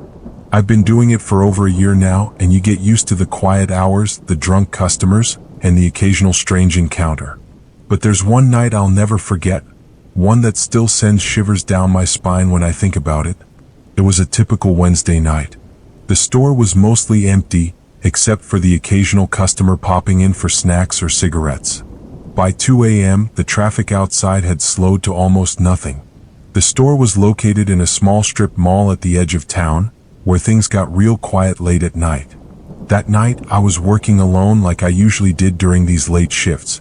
I'd spend most of the time restocking shelves, cleaning up the aisles, or watching the security cameras. The cameras were my way of staying aware, as the store's front windows faced a dark, empty parking lot that always seemed just a little too still. Around 2:30 a.m., I was in the back room sorting inventory when the door chime went off. I quickly finished what I was doing and came back out to the front, expecting to see a regular customer or someone grabbing a drink. But the store was empty. I stood there for a moment, confused. The door chime only rings when someone enters or leaves, but no one was there. I stepped around the counter to check outside, but the parking lot was empty too. No cars, no people. I brushed it off. Maybe the door had swung open a little in the wind. That happens sometimes. I went back behind the counter, checking the security feed just to be sure. The camera showed nothing out of the ordinary. I went back to restocking, thinking nothing of it. About 20 minutes later, the door chimed again. This time, I was standing behind the counter and I immediately looked up, expecting to see someone walk in. But again, no one came through the door. I stared at the entrance, waiting, but there was nothing, just the faint hum of the fluorescent lights overhead. My heart started to race a little. The parking lot outside was still completely empty. I checked the cameras again, flipping between the different angles. That's when I noticed something that made my stomach drop. One of the cameras, the one facing the back of the store near the employee entrance, showed something strange. The door leading to the storage area was slightly ajar. I knew for a fact that I had closed it earlier, locking it behind me after grabbing supplies. But now it was cracked open. I felt a cold sweat break out across my forehead. Someone was in the store. I grabbed my phone, dialing the local non-emergency line to call for backup. It wasn't enough to call 911 yet, I told myself. Probably just some kid messing around, or maybe a homeless guy who slipped in unnoticed. But as I was about to make the call, I heard something that made my blood run cold. Footsteps. They were slow, deliberate, and coming from the back of the store. I froze, phone still in my hand, listening. The footsteps were unmistakable now, moving steadily toward the front of the store, toward me. I quickly hung up and grabbed the baseball bat we kept behind the counter. My pulse was pounding in my ears as I ducked behind the counter, crouching low and waiting. The footsteps stopped. I stayed completely still, barely daring to breathe, my grip tightening on the bat. The only sound in the store was the soft buzzing of the lights above. I waited, hoping the person would turn around and leave, but the silence dragged on, stretching my nerves to the breaking point. Suddenly, I heard the sound of something tapping on the counter. Tap, tap, tap. I didn't move. Whoever it was, they were standing on the other side of the counter, just a few feet away from me. The tapping continued, like they were waiting for me to stand up, to face them. My mind was racing. I could hear my own heart thudding in my chest. I couldn't stay hidden forever. I slowly rose up, gripping the bat tight, ready to defend myself. When I looked over the counter, the store was empty. The tapping had stopped, and there was no one on the other side. I quickly glanced at the security monitors, my hands trembling. But there was nothing. The back door was still slightly open, but there was no sign of anyone in the store. I couldn't explain it. The footsteps, the tapping, it had been real. I had heard it all. But there was no one there. I was about to call the police when the door chime rang again. This time I spun around fast, bat still in hand, but the store was empty as ever. The door swung slightly in the breeze before settling shut. I stared at it, breathless and on edge, wondering what the hell was going on. Then I saw it. A man was standing outside in the parking lot, just beyond the glow of the store lights. He was facing the window, motionless, just standing there. He was dressed in dark clothes, his face hidden in shadow. I couldn't see his eyes, but I could feel him watching me. I froze, staring back at him through the glass. He didn't move. He didn't come closer. He just stood there, completely still, like he was waiting for something, or someone. My mind was racing, trying to make sense of what was happening. Was this the person who had been inside the store? Had he somehow gotten out without me seeing him? I took a deep breath and glanced down at the security monitor again, but when I looked back up, he was gone. The parking lot was empty. I stepped toward the window, pressing my face closer to the glass, scanning the dark lot. There was no sign of him. No movement, no sound, nothing. My heart was still racing, and I felt a wave of panic rising in my chest. I didn't know what to do. Should I call the police? Lock the doors and wait for morning? I didn't want to overreact, but something about this didn't feel right. I knew I wasn't imagining it. I decided to lock up the store early. The shift was almost over anyway, and I didn't feel safe staying any longer. I quickly locked the front door, pulled down the metal shutter, and turned off the lights inside. I grabbed my things and headed toward the back exit, the one near the employee entrance, thinking I'd just slip out quietly and get to my car. But as I approached the back door, I stopped. The door was wide open. I knew I had closed it earlier. I had checked the cameras. The door had only been slightly ajar before, but now it was fully open, leading out into the dark alley behind the store. My stomach twisted in fear. Then I heard it again. Footsteps. But this time they were coming from right behind me. I didn't turn around. I ran.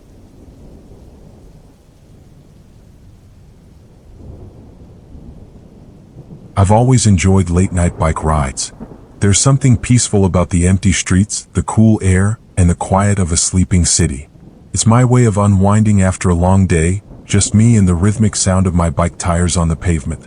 But after what happened last month, I haven't gone out at night again. It was a typical Friday night. I'd finished work late, and after dinner, I decided to go for a quick ride around the neighborhood before heading to bed. The streets were mostly empty, save for a few parked cars and the occasional porch light still flickering in the distance. My route was a simple one. A few laps around the block, then a short stretch through the nearby park, where a small path cut through some trees.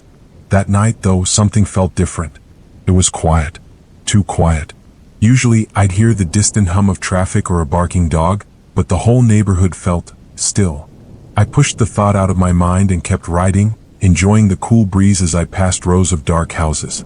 After about 15 minutes, I veered off my normal route and headed down a side street I hadn't explored before, figuring a little change of scenery wouldn't hurt. As I pedaled down the street, I noticed a figure in the distance walking along the sidewalk. I didn't think much of it. People walk late at night all the time, but as I got closer, something about the way they moved caught my attention. Their steps were slow, almost deliberate, and they seemed to sway a little, as if they were unsure of their footing. I swerved slightly to the other side of the street, giving them space as I passed. But just as I was about to ride past, the figure turned its head and looked straight at me. Even in the dim light from the street lamp, I could see their face was partially obscured by the hood of a dark jacket. Their eyes, though, locked onto mine with an intensity that made my stomach drop. I instinctively sped up, wanting to put some distance between us, but after I passed them, I glanced back over my shoulder. The figure had stepped off the sidewalk and was now standing in the middle of the street, watching me. I pedaled faster, trying to shake the unease that was creeping up my spine. It was just some stranger, I told myself. Nothing to worry about. But I couldn't stop glancing over my shoulder. Each time I did, the figure was still there, standing motionless in the street, just watching. I turned the corner and pushed my legs harder, wanting to get back to the main road where the street lights were brighter, and I wasn't alone. But as I rounded the corner, I heard something behind me, a soft, steady sound that wasn't there before. Footsteps. I didn't dare look back. My pulse quickened and I started pedaling as fast as I could, trying to lose whoever, or whatever, was behind me. But no matter how fast I rode, the footsteps kept pace, echoing through the still night air. I reached the edge of the park and veered onto the bike path, thinking I could lose them in the trees. The path was narrow, with tall bushes and trees on either side, and I could barely see more than a few feet ahead in the dim light. But I kept going, my breath coming in ragged gasps as I pushed harder and harder.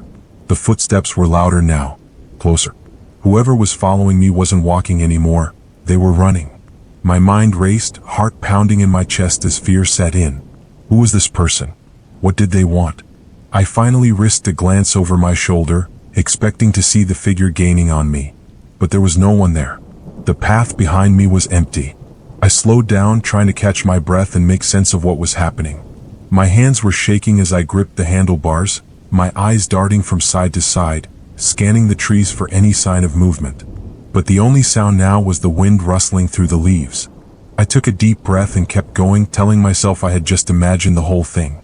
Maybe it was my own footsteps bouncing off the buildings or trees that I'd heard. I tried to calm down, but that uneasy feeling stayed with me, gnawing at the back of my mind. After a few minutes, I reached the other side of the park and emerged onto a quiet residential street. I slowed down a little, letting my guard down, when I heard it again. Not footsteps this time, but something else. A faint, rhythmic clicking sound. The sound of tires on pavement. I whipped around to see a second bike coming down the path behind me.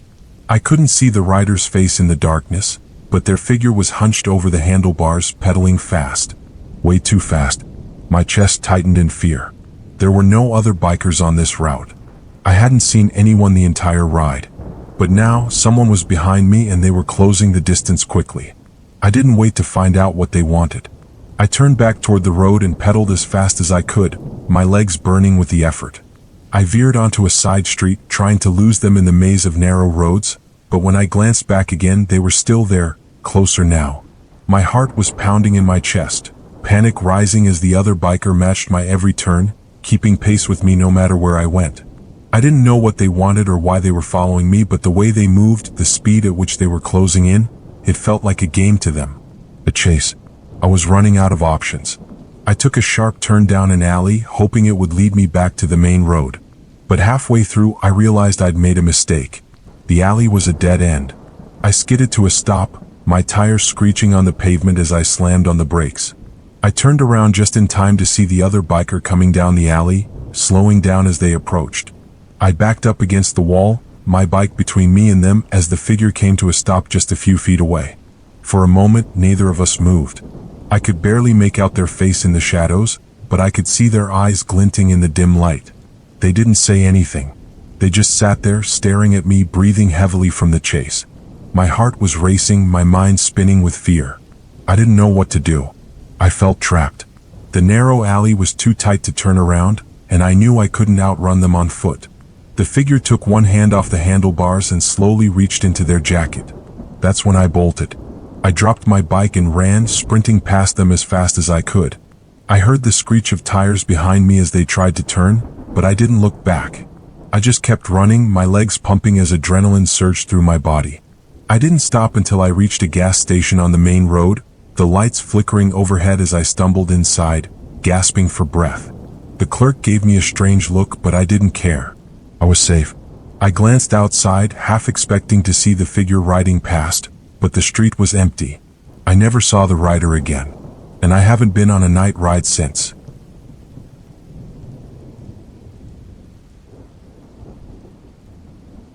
A few months ago, I moved into a new apartment building. It wasn't anything fancy, just an older complex in a quiet part of town. It had affordable rent and a peaceful atmosphere. The only thing that unsettled me a bit was the stairwell.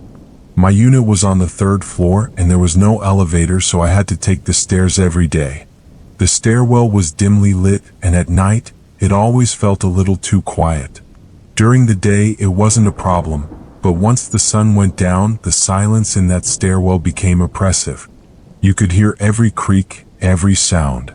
It was late one night when I first noticed something strange.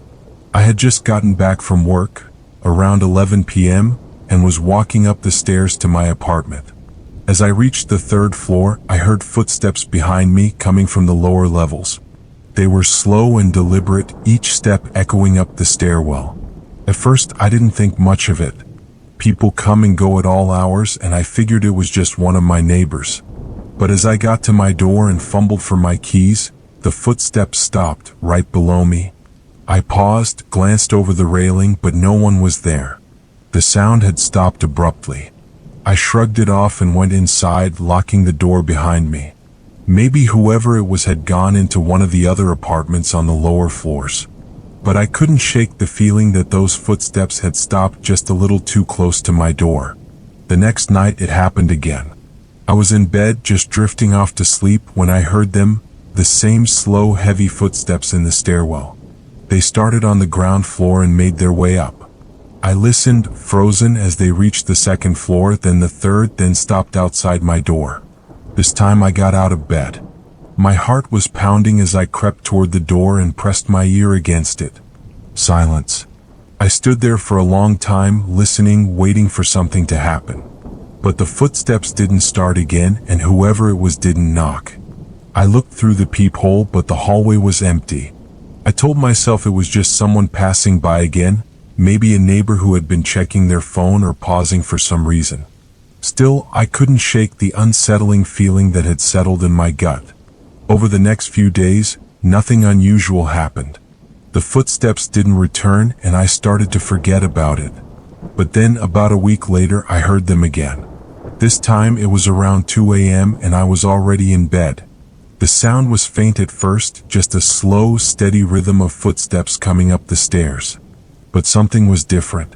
The steps sounded heavier, like whoever, or whatever, was coming up was dragging their feet. I got out of bed and listened.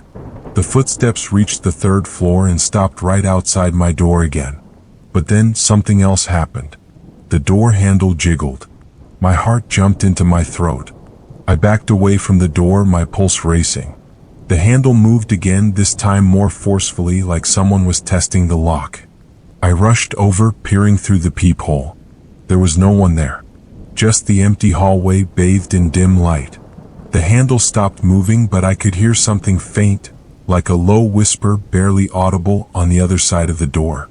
I stayed frozen in place, my breath caught in my chest, listening as the whispering stopped. Then, slowly, the footsteps started again, retreating down the stairs, just as slow and deliberate as before. I didn't sleep the rest of that night. Things escalated from there. A few days later, I heard the footsteps again, but this time they didn't stop at my door. They started moving back and forth in the hallway outside, pacing like someone was deliberately walking in circles, slowly. I could hear them getting closer to my door, then moving away again over and over. Then there was the tapping. Tap, tap, tap, right outside the door like fingers tapping on the wood. It sent a chill down my spine. I grabbed my phone, ready to call the police, but just as I did, the tapping stopped. Then something else happened. The lights in my apartment flickered and went out, plunging the room into darkness. And that's when I heard the footsteps inside my apartment. They were slow, deliberate, coming from the corner of my living room. My heart felt like it had stopped in my chest as I turned on my phone's flashlight. The weak beam of light swept across the room, revealing nothing but empty space.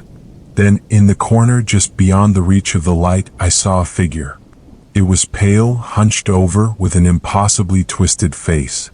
Its hollow eyes stared at me as I froze, paralyzed with fear.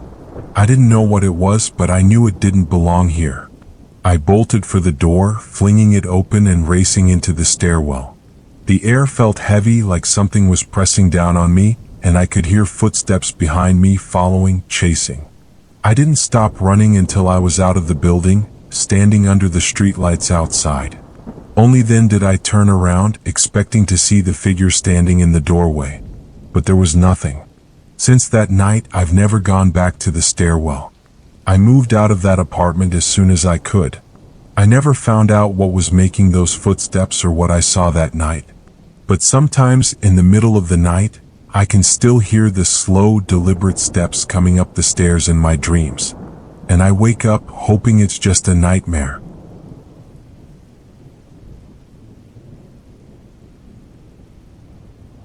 I used to enjoy long, quiet drives at night. There's something peaceful about being on the open road with no one around, just the hum of the engine and the empty highway stretching ahead. But after that night, I've never driven after dark again. It was a Friday night, and I was driving back home from visiting a friend in a nearby town. The highway was nearly empty, with just a few scattered cars passing by every now and then. I'd made this drive plenty of times before, so I didn't think much of it when I noticed a car following me in my rearview mirror. At first, the car was far behind me, just another set of headlights in the distance. But after a while, I noticed it getting closer. Much closer. The driver wasn't passing me, even though the road was wide open. Instead, they were tailgating me, their headlights bright and glaring in my mirror. Annoyed, I switched lanes, expecting them to pass. But they didn't. They swerved into the same lane behind me, still riding too close. My stomach tightened with unease. What was this driver doing? I tapped my brakes lightly, a signal for them to back off. But instead of slowing down, they sped up, almost hitting the back of my car. My heart raced. I hit the gas, trying to put some distance between us, but the other car matched my speed, staying right on my tail. Now I wasn't just annoyed, I was scared. I scanned the road ahead, but it was dark and deserted. No other cars. No exits. Just miles of empty highway and the unknown driver behind me. That's when they hit me. The car behind me slammed into my rear bumper, jolting me forward in my seat. My tires screeched as I struggled to keep control of the wheel, swerving slightly before regaining balance. My hands were shaking, my pulse racing. This wasn't some reckless driver. They were doing it on purpose. Before I could react, they rammed me again, harder this time. Panic surged through me. I floored the gas pedal, speeding down the highway as fast as I could, but they didn't back off. The headlights loomed in my rearview mirror, brighter than ever, like two blazing eyes locked onto me. I was desperate. I had to lose them.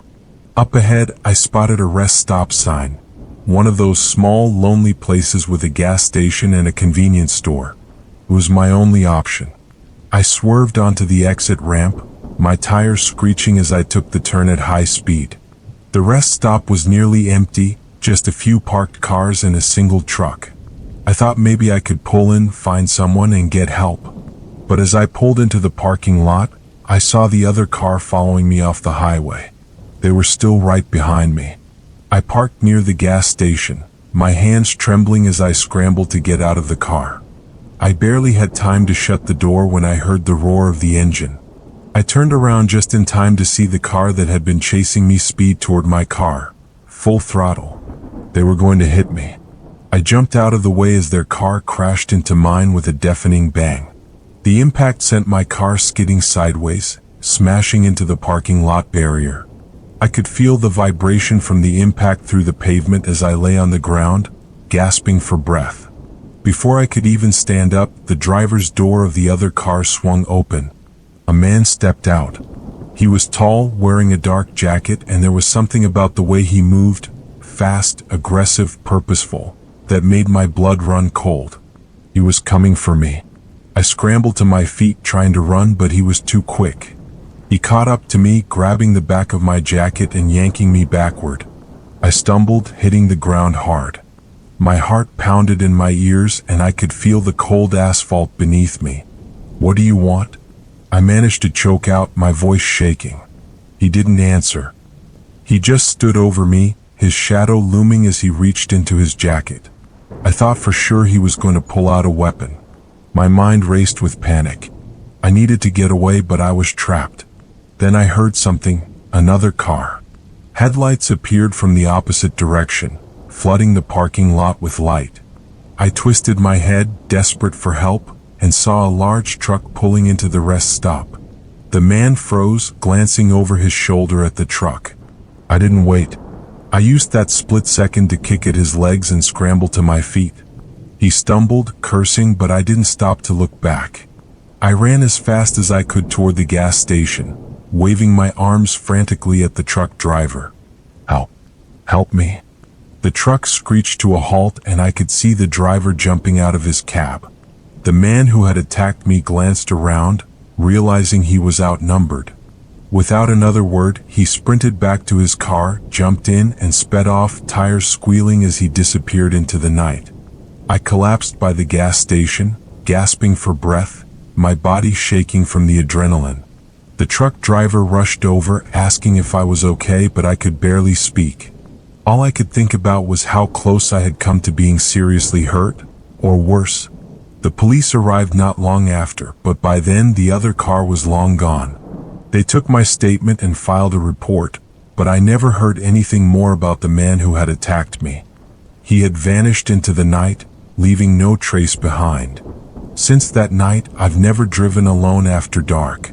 Every time I get behind the wheel, I can't help but glance in the rearview mirror, terrified that I'll see those headlights again.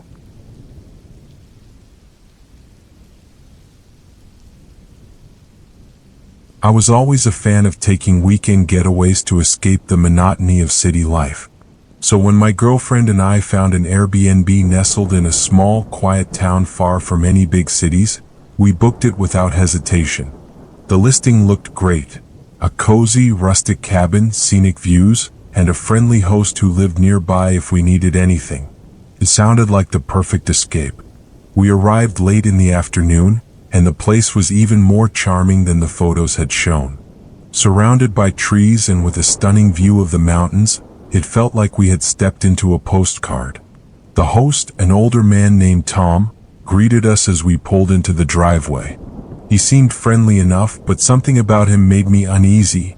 Maybe it was the way his eyes lingered on us just a bit too long, or how his smile never quite reached his eyes. I tried to brush it off, convincing myself that small-town folk were often quirky. Tom gave us a quick tour of the cabin, pointing out where everything was and showed us how to light the fireplace. Just before leaving, he mentioned something that struck me as odd.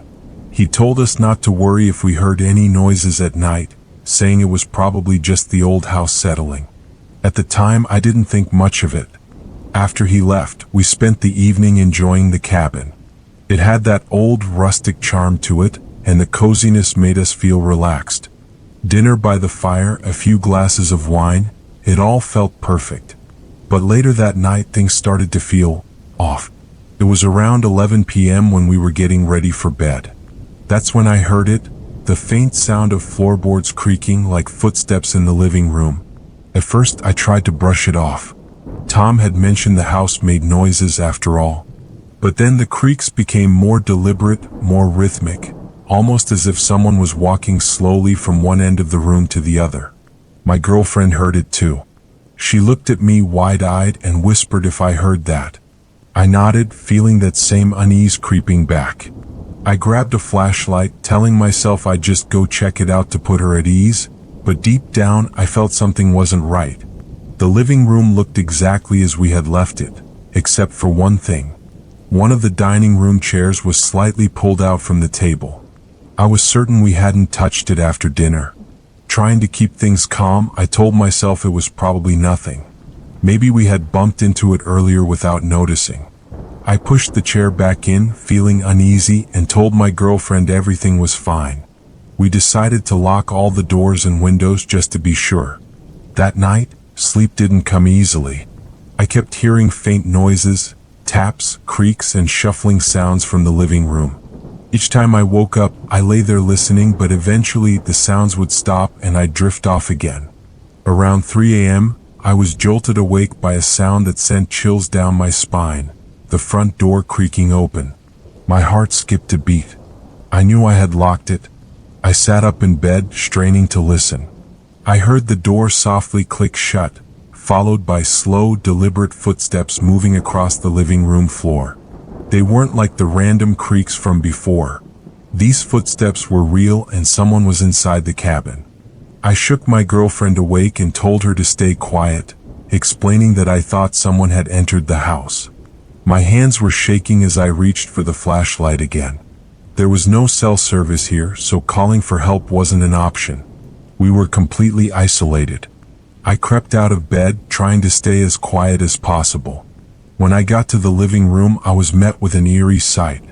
The door was wide open, swinging slightly in the breeze.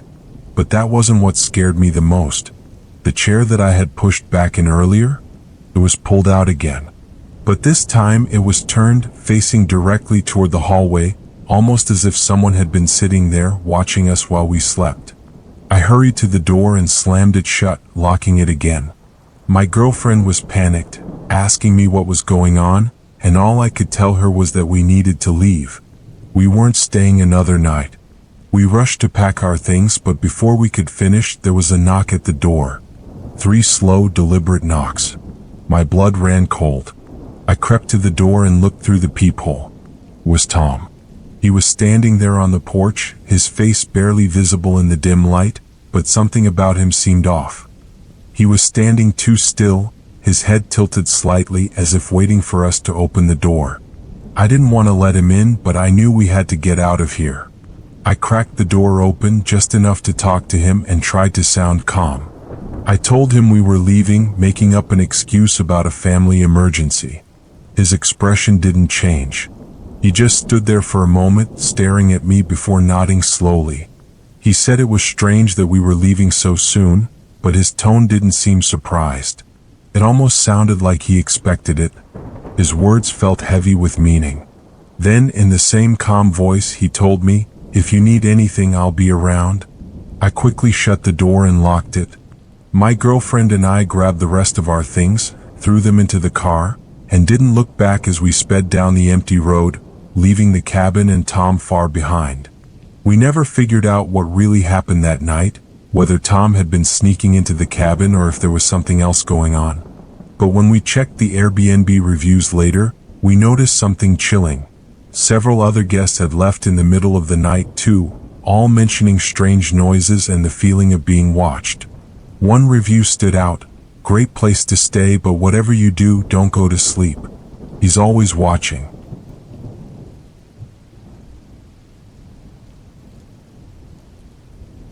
It was supposed to be a peaceful weekend getaway, just me alone in a remote cabin, far from the stress of the city. I'd rented a small, cozy cabin up in the mountains, where the only company I'd have was the snow falling outside. The cabin was isolated, just how I wanted it. No cell service, no distractions, just quiet. The first day had been perfect. I spent the morning chopping wood, the afternoon reading by the fire, and by dusk, the snowstorm had started to roll in. Heavy flakes coated the trees, and the wind howled as it whipped against the cabin. I wasn't worried though, I'd prepared for this. The fireplace was roaring, and I had enough supplies to last me through the weekend. As night fell, the storm worsened. It was one of those blizzards where the snow blows sideways, and you can barely see 5 feet in front of you. I was sitting by the fire, sipping some coffee when I first heard it. A soft knock. I froze for a moment, thinking it must be the wind. The storm was loud after all. But then it came again, 3 distinct knocks, louder this time. I wasn't expecting anyone, and the idea of someone being out in this storm was unsettling. I went to the door and peeked through the small window, but the snow outside made it impossible to see anything clearly. All I could make out were the swirling gusts of white. Still, I had a sinking feeling in my stomach. Who could possibly be out there in a storm like this? I called out, asking if anyone was there. No response. Just the howling wind and the crackling of the fire behind me. My breath was starting to fog the glass as I strained to see outside. Then another knock, more forceful this time, like someone desperate to get in. I hesitated, my hand hovering over the doorknob. Finally, I unlatched the door and pulled it open a few inches, just enough to peer outside. The cold air hit me immediately, biting at my skin, but all I could see was the empty porch, thick snow piling up on the steps. "Hello?" I called again, louder this time, but there was no answer. I quickly shut the door, locking it behind me. Something wasn't right. I double-checked the windows and locked them too, feeling a growing sense of unease. I sat back down, trying to shake off the feeling. Maybe it was just the wind knocking something against the cabin. I was probably overreacting. But as I stared into the fire, I couldn't shake the feeling that I wasn't alone. An hour passed, and the storm raged on. The wind howled louder than ever, and the windows rattled in their frames. That's when I heard it again, this time from the side of the cabin. It wasn't knocking this time, though. It was the unmistakable sound of footsteps crunching in the snow, circling around the cabin. I stood up, heart pounding. I grabbed the flashlight and shined it through the window, but the snow was so thick I could barely see past the porch. The footsteps stopped for a moment, then started again, this time moving toward the back of the cabin. I rushed to the kitchen window and looked out, but saw nothing but the swirling snow. I was starting to panic now. Whoever, or whatever, was out there had been circling the cabin for the past hour, and I had no way of contacting anyone. I pulled my coat on, grabbed a flashlight, and decided to check the back door. It was probably just an animal, I told myself, trying to calm my nerves. But when I opened the back door, I saw something that made my blood run cold. There, in the snow just beyond the porch, were fresh footprints. They were too large to belong to any animal, and they were spaced far apart, like someone had been walking quickly, or running. The tracks led toward the edge of the trees, then disappeared into the darkness of the forest. I stood there for a moment, my breath visible in the frigid air. I was alone, miles from the nearest town, and there was someone, or something, outside watching me. I shut the door and bolted it. Panic set in. The storm had worsened, and there was no way I could leave the cabin until morning. My only option was to wait it out, but the idea of spending the night with someone stalking around outside was terrifying. I checked the locks one more time and retreated to the fireplace, keeping the flashlight close. I sat there, wide awake, listening for any sound. The wind roared outside, but every now and then, I swore I could hear faint crunches in the snow, like someone was slowly circling the cabin again. Hours passed. I must have dozed off at some point, because the next thing I knew, it was pitch dark and the fire had nearly died out. The storm was still raging outside, but something was different. The footsteps had stopped. I sat up, my heart pounding in the silence. That's when I noticed it, faint but distinct, a shadow moving past the window. I froze, barely daring to breathe. The shadow passed again, this time stopping right outside the window. Whoever it was, they were standing there, just beyond the glass, watching. I scrambled to grab the flashlight and shined it toward the window, but the moment the beam hit the glass, the shadow was gone. I ran to the door, half expecting it to burst open, but everything was still locked. The rest of the night, I didn't sleep. I sat by the fire, clutching the flashlight, waiting for the shadow to return. But it never did. By morning, the storm had eased and the snow had piled up almost waist-high outside the door. I rushed outside to check the footprints from the night before, but they were gone, buried beneath the fresh snow. It was as if no one had ever been there. But I knew what I had seen. Someone, or something, had been outside my cabin all night, and I was lucky they hadn't gotten inside. I packed my things and left that morning, not looking back once. Whatever had been out there, I wasn't going to stick around to find out.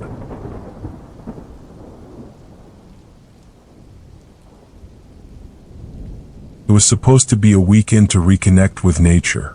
A few days away from work, the city, and all the noise that came with it. My friends and I had been planning this camping trip for months. We chose a spot deep in the woods, miles away from the nearest town. It was the kind of place where you could forget the world existed. There were 5 of us, me, Jake, Sam, Mike, and Sarah, and we were all seasoned campers. The first day was perfect. We hiked for hours, set up camp by a river, and spent the evening around the campfire, talking and laughing as the stars came out above us. The only sounds were the crackling of the fire and the soft rush of the river. As the night wore on, the fire started to die down, and the conversation shifted into more relaxed chatter. The woods around us were still, but not silent. You could hear the occasional rustle of leaves, maybe a small animal scurrying through the underbrush. Nothing out of the ordinary. It was well past midnight when the first strange sound caught my attention. A faint, distant noise, barely audible over the crackling fire. At first, I thought it was the wind, but then I realized it was more rhythmic. It sounded almost like whispering. I didn't mention it at first, thinking maybe it was just the breeze playing tricks on me. But as the minutes passed, the whispering grew louder, more distinct. I wasn't the only one who noticed it. Jake suddenly looked up from his seat, a frown creasing his forehead. "Did you guys hear that?" he asked, his voice low. We all went quiet, straining our ears to listen. The whispering continued, faint but steady, like voices carried on the wind. But there was no wind. The air was still. "I'm sure it's just the trees or something," Mike said, trying to sound casual, but I could see the tension in his face. The rest of us nodded, but no one looked entirely convinced. We went back to our conversation, but the mood had shifted. Every few minutes, one of us would glance around the campsite, as if expecting to see something lurking just beyond the firelight. The whispering had faded, but there was an uneasy feeling in the air now, like we weren't as alone as we had thought. A few hours later, we decided to turn in for the night. We doused the fire, climbed into our tents, and tried to settle in. I was sharing a tent with Jake, and as we lay there in the dark, I couldn't shake the feeling that something was wrong. The woods were too quiet. Even the usual nighttime sounds, crickets, owls, the rustle of leaves, had gone completely silent. I lay there, staring at the ceiling of the tent, listening. That's when I heard it again. The whispering. This time it was much closer. I sat up, holding my breath. The sound was just outside the tent, faint but unmistakable, like a low, hissing conversation between 2 people. I nudged Jake, who was already awake, his eyes wide in the darkness. "You hear that?" I whispered. He nodded, not saying a word. The whispering was louder now, circling the campsite, moving between the tents. I could hear Sam stirring in the next tent over, and from the way his voice sounded, he had heard it too. "What the hell is that?" Sam's voice was barely above a whisper, and it was clear he was just as unnerved as we were. No one answered. We were all listening, frozen, as the whispering grew louder and more distinct. It wasn't English or any language I could recognize. It was more like a low, guttural murmur, almost like chanting. And it was getting closer. Then, without warning, it stopped. Complete silence fell over the campsite. The air felt heavy, like the woods were holding their breath. I waited, every muscle tensed, listening for any sign of movement, but there was nothing. Just the oppressive silence. For what felt like hours, none of us moved or spoke. Finally, I heard Sarah's voice, trembling slightly. "Do you think we should check it out?" None of us wanted to leave the safety of the tents, but we couldn't just sit there all night, paralyzed by fear. Jake grabbed a flashlight and I followed his lead. We unzipped the tent as quietly as possible and stepped outside. The night was pitch black, the trees around us looming like dark silhouettes against the sky. We swept the beam of the flashlight across the campsite, searching for anything out of place. Everything looked exactly as it should: our tents, the smoldering remains of the fire, the untouched woods surrounding us. But the feeling of being watched was almost unbearable. "What the hell was that?" Mike whispered, his voice barely audible over the sound of his own breathing. None of us had an answer. Suddenly there was a loud crack, like a tree branch snapping, in the distance. We all jumped, shining our flashlights toward the sound. But there was nothing there, just the endless rows of trees. "I think we should leave," Sarah said, her voice shaking. We all agreed. No one wanted to spend another minute in those woods. We packed up as quickly as we could, working in tense silence, all of us too afraid to voice what we were thinking, that something was out there watching us. We hiked back to the cars in the dark, the whispering still echoing faintly in my mind. As we reached the parking area, I turned back one last time, shining my flashlight toward the tree line. For a split second, I thought I saw something move, a shadow slipping between the trees, too fast for me to catch a clear glimpse. We left that night and never talked about it again. But sometimes late at night, I still hear that whispering.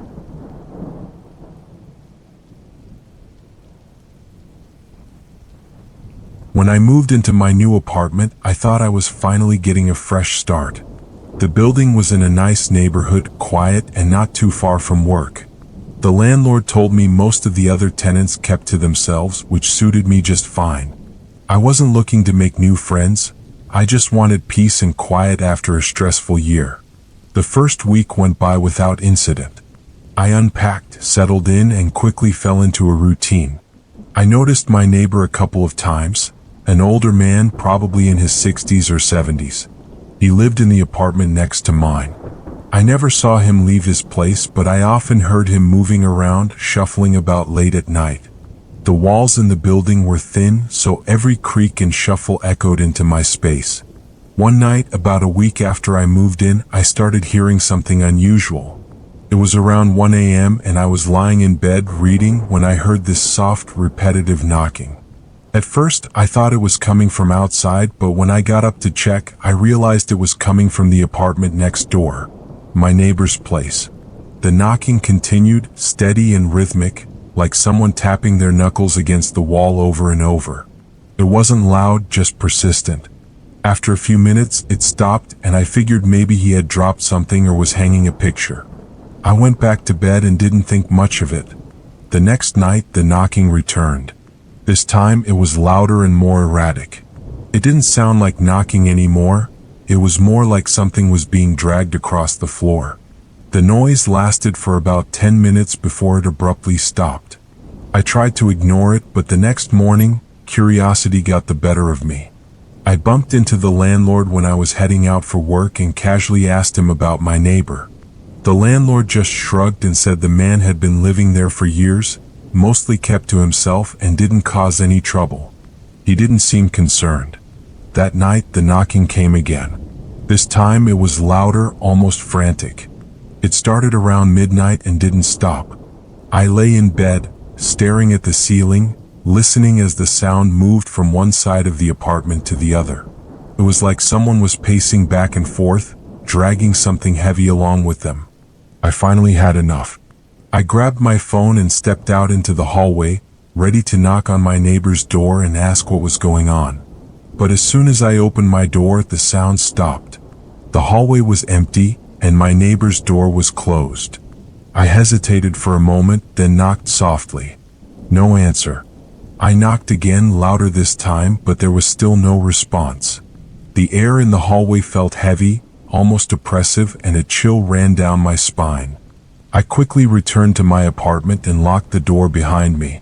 For the next few nights, the noises continued. I heard the knocking, the dragging, sometimes faint whispers that I couldn't quite make out. I didn't dare go back into the hallway after that first night, and I started sleeping with earplugs just to block out the sound. But even then, I couldn't shake the feeling that something wasn't right. A week later, I was coming home late from work when I saw the police outside the building. I felt my stomach drop as I approached, noticing they were gathered around my neighbor's apartment. One of the officers stopped me as I got closer and asked if I had heard anything unusual over the past few days. I told them about the knocking, the dragging sounds, and how I hadn't seen my neighbor in a while. The officer exchanged a glance with his partner and asked me to wait outside. They went into the apartment and I stood there trying to make sense of what was happening. After a while they came back out and one of them approached me again. He didn't say much, just thanked me for the information and told me everything was fine now. But as they left, I overheard one of the officers mutter something to the landlord. "He's been dead for days." I felt a cold wave of shock wash over me. How could that be possible? I had heard him every night. The knocking, the dragging, it had all come from his apartment. I couldn't bring myself to ask any more questions. I just stood there, staring at my neighbor's door, trying to process what I had just heard. That night, for the first time in over a week, the apartment was silent. No knocking, no dragging. Just an eerie, suffocating silence. But as I lay in bed, staring at the ceiling, I swore I heard something, just a faint, almost imperceptible tap. And then it stopped.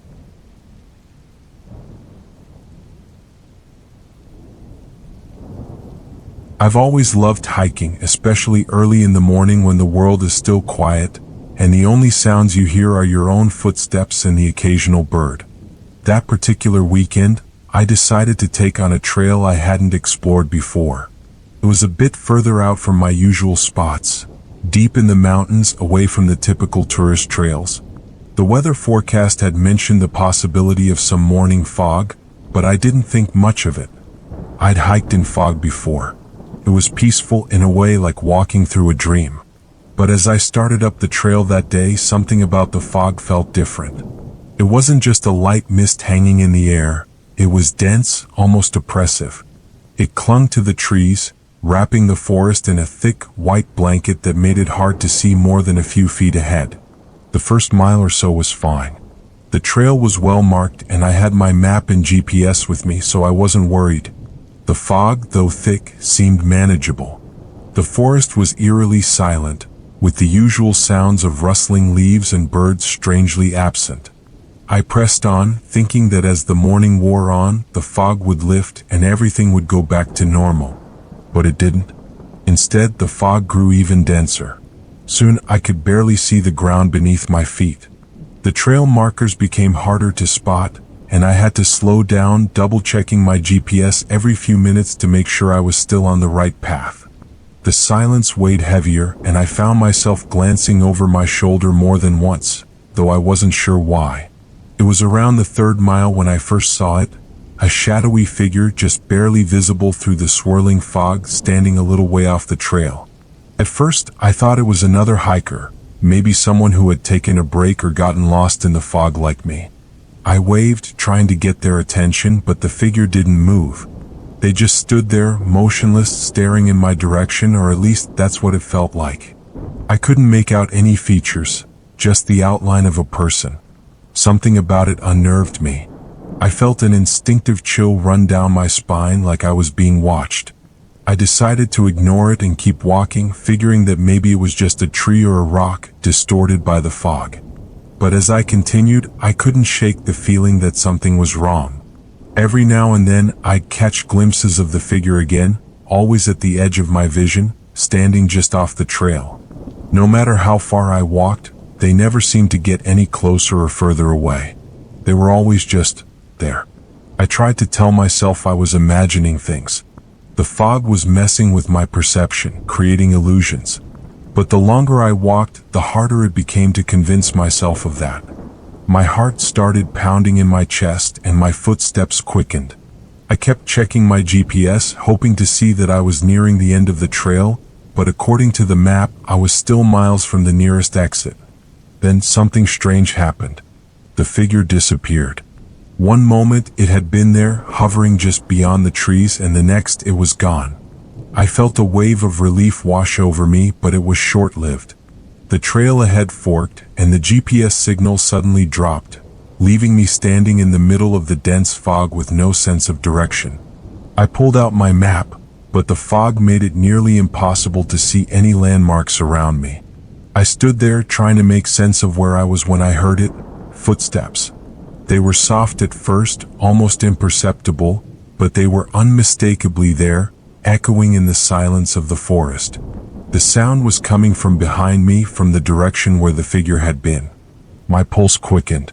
I turned around, but there was nothing, just the thick, swirling fog and the trees shrouded in mist. The footsteps stopped when I turned, as if whoever, or whatever, had been following me knew I was listening. For a few moments I stood there, frozen, waiting for the footsteps to return. The silence dragged on, the weight of it pressing against my chest. I couldn't shake the feeling that I wasn't alone anymore, that something in the fog was watching me, tracking my every move. Panic started to set in. I needed to get out of there, and fast. I picked a direction, any direction, and started walking, hoping it would lead me back to the main trail. My breathing was shallow, and every few seconds, I glanced over my shoulder, half expecting to see that figure again. But the footsteps came back, this time louder, faster. They were closer now, no longer distant and faint. Whoever, or whatever, it was, they were gaining on me. I broke into a run, my heart pounding in my ears, my legs burning as I pushed myself forward. The fog seemed to thicken around me, swallowing up the trail, and the footsteps were relentless, always right behind me no matter how fast I ran. Then, just as suddenly as it had started, the fog parted. I stumbled into a clearing, gasping for breath, and the footsteps stopped.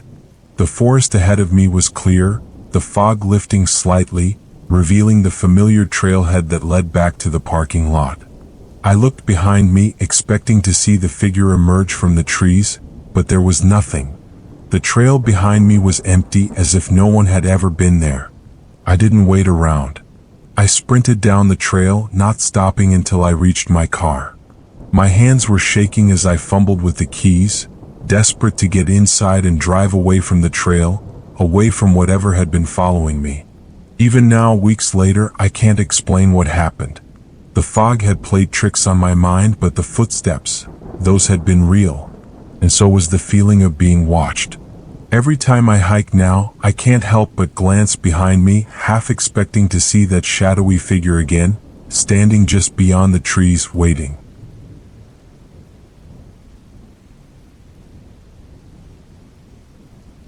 It was one of those nights where the rain seemed to pour endlessly, drumming against the roof of the car and creating a constant thrum that drowned out everything else. I had been driving for hours, making my way through the back roads to avoid highway traffic, when the downpour really began. The road ahead was a blur of shimmering headlights and streaks of water on the windshield. Even with the wipers going full speed, visibility was barely a few feet. I was already on edge, feeling the isolation of the dark, empty road stretching ahead of me. It wasn't often that I felt unsettled while driving, but something about that night, the relentless rain, the narrow, twisting road, and the complete absence of any other cars, made my nerves prickle. I glanced at the dashboard clock. Almost midnight. I should have been at my destination by now, but the storm had slowed me down. The GPS indicated another hour to go. I sighed, gripping the steering wheel a little tighter, eager to get through the worst of it. That's when the headlights behind me appeared. At first, I was relieved to see another vehicle. It meant I wasn't completely alone out there. But as the car behind me drew closer, I noticed something strange. The driver wasn't passing me, even though the road was empty and wide enough for them to do so. Instead, they stayed right behind me, their headlights glowing unnervingly bright in my rearview mirror, almost blinding me. I tried to ignore it, telling myself they were just being cautious in the rain. But as the minutes passed, their headlights remained too close, too bright, following every curve and turn I made, never backing off. It started to feel deliberate. I slowed down slightly, hoping they would pass me, but they didn't. They slowed down too, maintaining the same distance. My pulse quickened. I tapped my brakes lightly, a signal for them to back off, but they didn't. The car behind me remained close, the lights glaring into my mirror, blurring my vision. I started to feel a knot of anxiety tighten in my chest. Something about this wasn't right. I sped up a little, trying to put some distance between us. The road was slick with rain, and I was cautious not to drive too fast, but the car behind me matched my speed perfectly. No matter how fast I went, they stayed right on my tail. A cold wave of fear washed over me. Was someone trying to mess with me? Or worse? I didn't want to panic, but the feeling of being hunted began to creep in. My mind raced, trying to figure out what to do. There wasn't anywhere to pull over safely, and stopping on the side of the road in the middle of nowhere didn't seem like a good idea either. Then, without warning, the car behind me surged forward. Its headlights blazed even brighter, flooding the inside of my car with an intense white light. They were right on top of me, inches from my bumper. My heart pounded in my chest as I gripped the steering wheel tighter, trying to stay focused on the slick road ahead. Suddenly, they swerved toward my car, nudging the rear bumper. My car jerked forward, the tires skidding slightly on the wet road. They had hit me intentionally. I panicked. I pressed harder on the gas, trying to accelerate away, but they followed closely, swerving again, this time harder. My car fishtailed slightly, but I managed to regain control. I glanced frantically at the road ahead, looking for any turnoff, any place to escape. But the road stretched endlessly in front of me, shrouded in darkness and rain. Another hard nudge from behind. This time, the car swerved violently, trying to force me off the road. My heart raced and adrenaline surged through me. I had to get away. I spotted an upcoming intersection, a small road branching off to the right, barely visible through the downpour. Without thinking, I swerved sharply, taking the turn at the last second. The tires screeched on the wet pavement and the car fishtailed wildly, but I managed to straighten out. For a brief moment, the other car's headlights vanished from my rearview mirror, swallowed by the darkness behind me. Relief washed over me, but it was short-lived. I kept driving, not daring to slow down. My eyes darted from the road ahead to the mirror, expecting to see the car reappear at any moment. The rain continued to pour down in thick sheets, making it nearly impossible to see. The road ahead was narrow and winding, barely more than a one-lane path through dense trees. And then, out of nowhere, the headlights returned. I cursed under my breath. They had followed me down the side road, and now they were closing in again. This time, their approach was even more aggressive, the headlights bouncing as the car sped down the uneven road, gaining on me fast. My hands tightened on the wheel. I couldn't outrun them on this narrow road.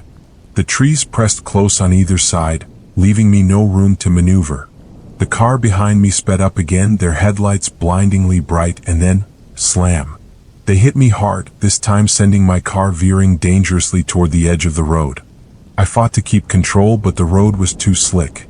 My car skidded sideways, and before I knew it, I was spinning out, tires screeching as I slid off the road and into the ditch. Everything went dark for a moment as the car jolted to a stop, wedged in the muddy embankment. My head spun, my ears ringing from the impact. For a second I couldn't move, couldn't think. Then I heard it, the sound of a car engine idling just behind me. I looked up. The other car had stopped at the edge of the road, its headlights shining directly into my rear window, illuminating the inside of my car. Through the rain-smeared glass, I could just make out the silhouette of the driver, sitting motionless in the front seat, staring in my direction. They didn't move. They didn't get out. They just watched. My hands were trembling as I fumbled for my phone, but of course there was no signal out here.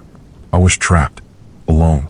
And then, as suddenly as they had appeared, the headlights blinked off. The car engine roared to life, and the vehicle sped away into the night, disappearing down the road. I sat there in the dark, the rain pounding against the roof, trying to make sense of what had just happened. Who were they? What did they want? Why hadn't they finished me off? It took me hours to get the car out of the ditch.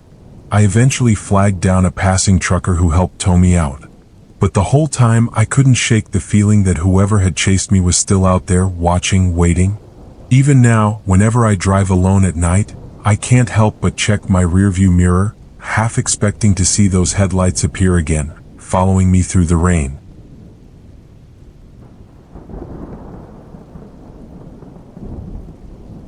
I took the job as a night janitor at an office building to make ends meet. The pay wasn't great, but it was easy work. Mostly just cleaning empty offices and conference rooms while everyone else was home. It was peaceful in a way. The building was quiet, with only the soft hum of the fluorescent lights and the occasional distant clatter from the air vents breaking the silence. My shift started at 10 p.m. and went until 4 a.m., giving me plenty of time to move at my own pace. I would start with the top floor and work my way down, vacuuming, wiping down desks, and emptying trash cans. It wasn't exactly exciting, but the solitude was something I had grown to appreciate. That night, though, things felt off from the moment I arrived. It was just after midnight when I reached the 7th floor, one of the least used levels in the building. I had been up there dozens of times before, but tonight, there was a strange tension in the air. It felt heavier somehow, like the building was holding its breath. I brushed it off, chalking it up to lack of sleep, and pushed my cleaning cart into the main conference room. The room was large, with a long table in the center and floor-to-ceiling windows that looked out over the city. At night, the view was a sea of dark buildings and flickering streetlights. Normally, I didn't mind working in there, but tonight, I couldn't shake the feeling that something was watching me. I started vacuuming, keeping my head down and focusing on getting the job done. But halfway through, I noticed something strange. A thick binder sat in the center of the conference table. It hadn't been there earlier. I was sure of it. I approached the binder, confused. I hadn't seen anyone else in the building, and the offices had all been empty when I started my shift. I figured maybe someone had left it behind during the day, though it seemed odd that I hadn't noticed it before. Curiosity got the better of me. I opened the binder and flipped through the first few pages. It wasn't the usual office paperwork I was expecting. Instead, it was filled with handwritten notes, pages and pages of them, scrawled in a hurried, almost frantic hand. At first, I couldn't make sense of it. The handwriting was messy, like someone had written it all in a rush. But as I read further, a chill crept up my spine. The notes were about me. The first page described what I had done the previous night, what time I arrived, which floors I cleaned first, even when I took a break. My routine, laid out in meticulous detail. I flipped to the next page. It was the same, another detailed account of my night shift, down to the minute. The pages went on like that, each one recounting a different night with increasing specificity. It was all there. My habits, my movements, even my thoughts. Things I hadn't told anyone. Things no one should have known. My hands started to tremble as I turned to the final page. It was blank except for one sentence written in the same hurried script. Asterisk, he'll find this tonight. Asterisk. I froze, my heart racing. The binder had been left here for me to find. Someone knew I would be here, knew exactly when I would reach this room. And now I had. The air in the room suddenly felt suffocating. I could hear the low hum of the air vents, the distant creaking of the building settling, but underneath it all, there was something else, something closer. Footsteps. They were faint at first, barely audible over the sound of my own breathing, but they were getting louder, heading down the hallway toward the conference room. Panic surged through me. I quickly closed the binder and placed it back on the table, trying to make it look untouched. I stepped back, my mind racing. I hadn't heard anyone else come into the building, and the security guards usually made their rounds only once an hour. Whoever was coming down the hall wasn't supposed to be here. I glanced at the door, then at the windows. I was on the 7th floor, too high to escape that way. My only option was the hallway, but those footsteps were getting closer. My heart pounded in my chest as I hurriedly turned off the vacuum cleaner, its sudden silence making the room feel even more eerie. I moved toward the door, intending to slip out quietly and head back down to the lobby. But just as I reached for the handle, the footsteps stopped. The silence was deafening. I held my breath, waiting, listening. Whoever had been walking down the hallway had stopped just outside the door. I could feel their presence on the other side, just standing there, waiting. For a long moment, neither of us moved. I stood frozen, my hand hovering over the doorknob, too afraid to make a sound. Then, slowly, the handle began to turn. I backed away from the door, my pulse racing. The door creaked open, just a crack, and through the small gap, I could see nothing but darkness. My mind raced, imagining who could be out there. I couldn't stay. I grabbed my things, abandoning the cleaning cart, and bolted for the stairwell at the far end of the hall. My footsteps echoed in the empty stairwell as I rushed down the steps, taking them two at a time. I didn't stop until I reached the lobby. When I finally made it outside, the cold night air hit me like a slap, but I didn't care. I needed to get out of there. I didn't even clock out, I just left. The next day I called in sick. I didn't go back to that building. I couldn't. Every time I thought about that binder, about those footsteps, I felt the same creeping dread wash over me. Whoever, or whatever, was in that building, they knew me. They had been watching me, and they had left that binder for me to find. But the worst part? I never found out who left it or why.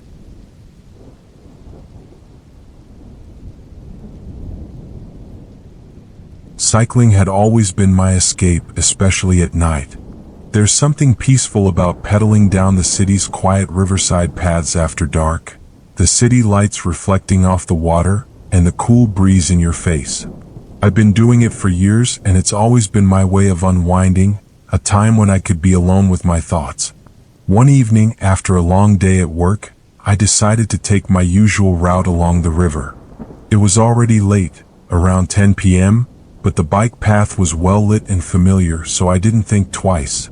As always, the path was almost deserted, with just a few people out walking their dogs or jogging. I put in my earbuds, turned on some music, and began my ride, letting the day's stress melt away as I coasted along. The ride started off like any other. I passed the usual landmarks, the small bridge that arched over the river, the benches scattered along the path where the occasional couple would sit, the trees lining the way, their branches swaying gently in the evening breeze. About 15 minutes into the ride, I noticed something strange. There was a light behind me, faint at first, just a small glow in the distance, but it was definitely there. I glanced back briefly, expecting to see another cyclist, but I didn't see anyone. The path was empty behind me, just the long stretch of pavement illuminated by the street lights. I shrugged it off, figuring it was probably just the reflection of a car's headlights from a nearby road. It wouldn't be the first time the lights had played tricks on my eyes. But as I continued riding, the light returned, this time closer. I looked back again, and for a split second I saw it, faint but unmistakable. A single headlight, bobbing up and down like someone was cycling right behind me. I felt a little uneasy but kept going. It wasn't uncommon for other cyclists to use the path at night. Maybe they were just keeping a slower pace or had recently joined the trail. Still, something about it made me nervous. The light seemed to stay at the same distance no matter how fast or slow I pedaled. I decided to speed up, pushing myself harder, figuring that if it was just another cyclist, they would eventually pass me. But no matter how fast I went, the headlight remained behind me, never gaining but never falling behind either. By now, my heart was starting to race, and not from the exertion. There was something off about this. I couldn't hear the sound of another bike's tires on the pavement, no clicking of gears or the familiar hum of wheels spinning. Just that light, always there, always following. The path ahead took a sharp turn around a bend, hidden by trees. I pushed harder, my legs burning as I flew around the corner. For a brief moment, I hoped the light would disappear, that maybe I'd lose whoever, or whatever, was behind me. But as I rounded the corner and glanced back, the headlight was still there. Except this time it was much closer. I could see it more clearly now, bright and steady, but still no sign of the person riding it. My breath quickened and panic began to set in. I knew this path well. There was a pedestrian bridge up ahead that crossed the river. It was a dead end. I would have to turn around or worse, stop. I made a split-second decision to veer off the main path onto a side trail that led up toward the street. The incline was steep, but I figured if I could reach the road, I might find someone, anyone, or at least get away from whoever was following me. My legs ached as I pushed up the hill, the bike wobbling slightly on the uneven path. For a brief moment I thought I'd lost them. The headlight behind me disappeared as I made the turn. Relief washed over me and I slowed down, breathing heavily as I approached the top of the hill. But that relief didn't last long. As I neared the top, I glanced back once more and there it was again, the headlight, impossibly close now, almost right behind me. I couldn't hear anything, no breathing, no tires, no sound at all, just the steady beam of light cutting through the darkness. I felt a surge of adrenaline and bolted forward, racing toward the street. My tires skidded as I reached the top of the hill and burst out onto the sidewalk. I frantically looked around, hoping to see someone, anyone, but the street was deserted. The only light came from a distant street lamp casting long, eerie shadows across the road. I came to a stop, my heart pounding in my chest, and turned around. The path behind me was completely empty. The headlight was gone. No sign of anyone following me. I stood there for a few moments, panting, trying to make sense of what had just happened. I waited, expecting to see the light again, expecting to hear the sound of tires on the path or the figure of another cyclist emerging from the trail. But nothing. Just silence and the faint rustling of leaves in the wind. Shaking, I mounted my bike again and made my way home as fast as I could. I kept glancing over my shoulder, half expecting to see the light return, but it never did. When I got home, I locked the door behind me and spent the rest of the night trying to convince myself it was just my imagination. Maybe the fog of the river had played tricks on me. Maybe it was nothing. But the next night, I couldn't bring myself to ride the path again. And even now, months later, every time I cycle at night, I find myself glancing back, looking for that mysterious headlight, terrified that one day it'll reappear and follow me again.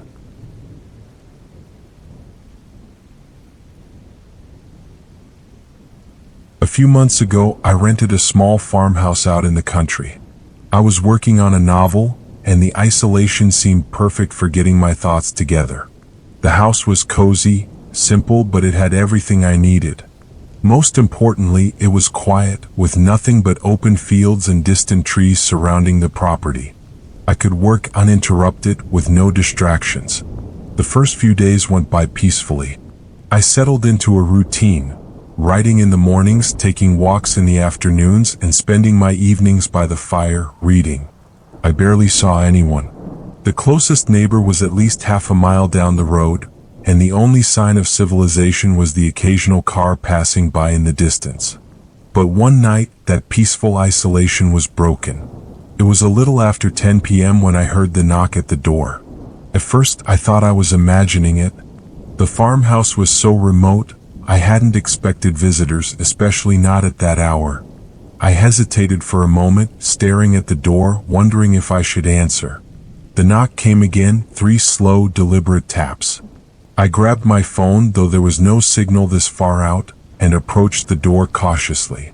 Peeking through the small window, I saw a man standing on the porch. He was dressed in a heavy coat, his face partially obscured by the shadows of the porch light. Reluctantly, I cracked the door open, just enough to speak. "Can I help you?" The man smiled, though it didn't reach his eyes. "Sorry to bother you so late," he said. His voice was calm, almost too calm. "My car broke down a few miles up the road. I was hoping you might have a phone I could use to call for help." I looked down at my phone, knowing full well it had no service.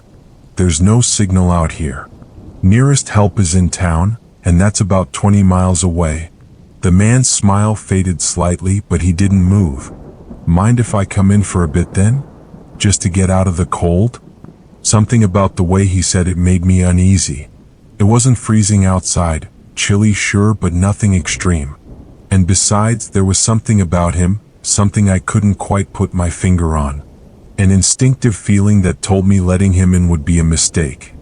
"I'm sorry," I said, trying to keep my voice steady, "but I'm not comfortable with that.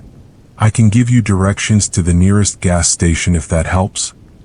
His expression hardened for just a second, a flicker of irritation crossing his face before the smile returned.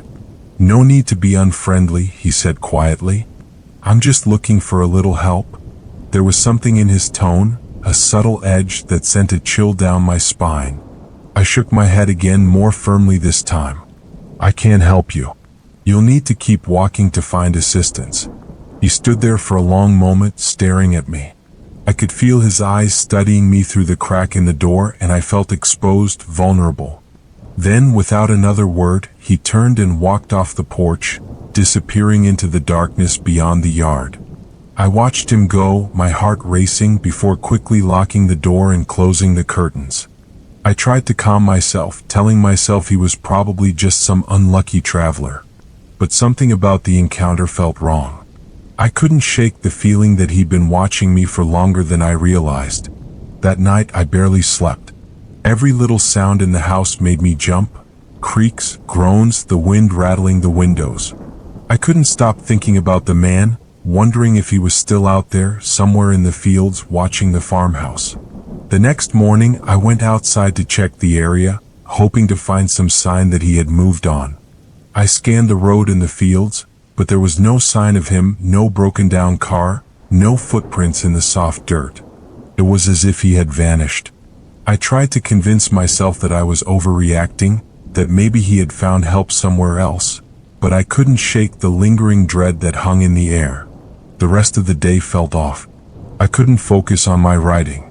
Every so often, I found myself glancing out the window, half expecting to see the man's figure standing at the edge of the field, watching. As night fell, the unease grew. The farmhouse, which had once felt cozy and safe, now felt isolated and exposed. I double-checked all the locks, drawing every curtain tightly closed. The wind had picked up outside, howling as it swept across the fields, making the windows rattle in their frames. It was a little after midnight when I heard the knock again. This time it was louder, more insistent. 3 sharp knocks echoing through the empty house. I froze, my heart racing in my chest. I hadn't seen or heard anyone all day, and yet, here he was again. The man. I didn't move. I stood in the middle of the living room, staring at the door, barely daring to breathe. The knock came again, this time followed by a voice. "I know you're in there." His voice was calm, almost casual, as if we were having a conversation over coffee. "I just need to come in for a minute. Let me in." I felt a surge of panic. I moved quietly to the front window, peeking through the small gap in the curtains. The porch was empty. The man wasn't there. And yet, the knocking continued. My breath caught in my throat as I realized it wasn't coming from the front door anymore. It was coming from the back door. I backed away slowly, trying to keep my footsteps quiet. How had he gotten around to the back so quickly? The windows in the kitchen overlooked the backyard, but I didn't dare look out. I didn't want to see him standing there. For the next hour, I sat in the dark, listening to the knocking as it moved from door to door, window to window. Always 3 knocks, followed by his calm voice asking to be let in. I didn't respond, didn't move. Eventually the knocking stopped. The house fell into a heavy silence, the only sound the wind howling outside. I never saw him again after that night, but I left the farmhouse the next morning. I didn't tell anyone what happened, didn't bother explaining to the landlord why I cut my stay short. All I knew was that something had found me out there in the fields, something that wanted to come inside. And I was terrified that one day it still might.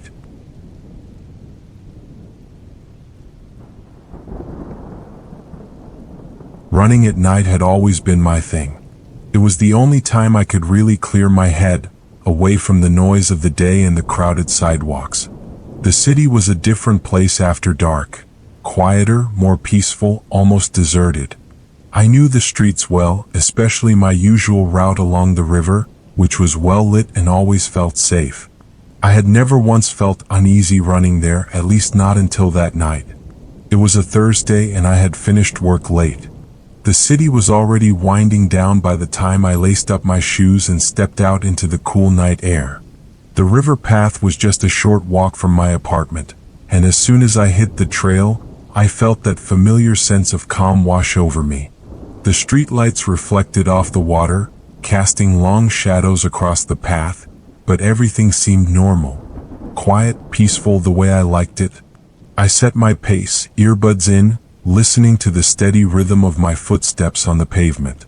The city's lights twinkled in the distance, and I passed the occasional dog walker or fellow runner, but for the most part, I was alone.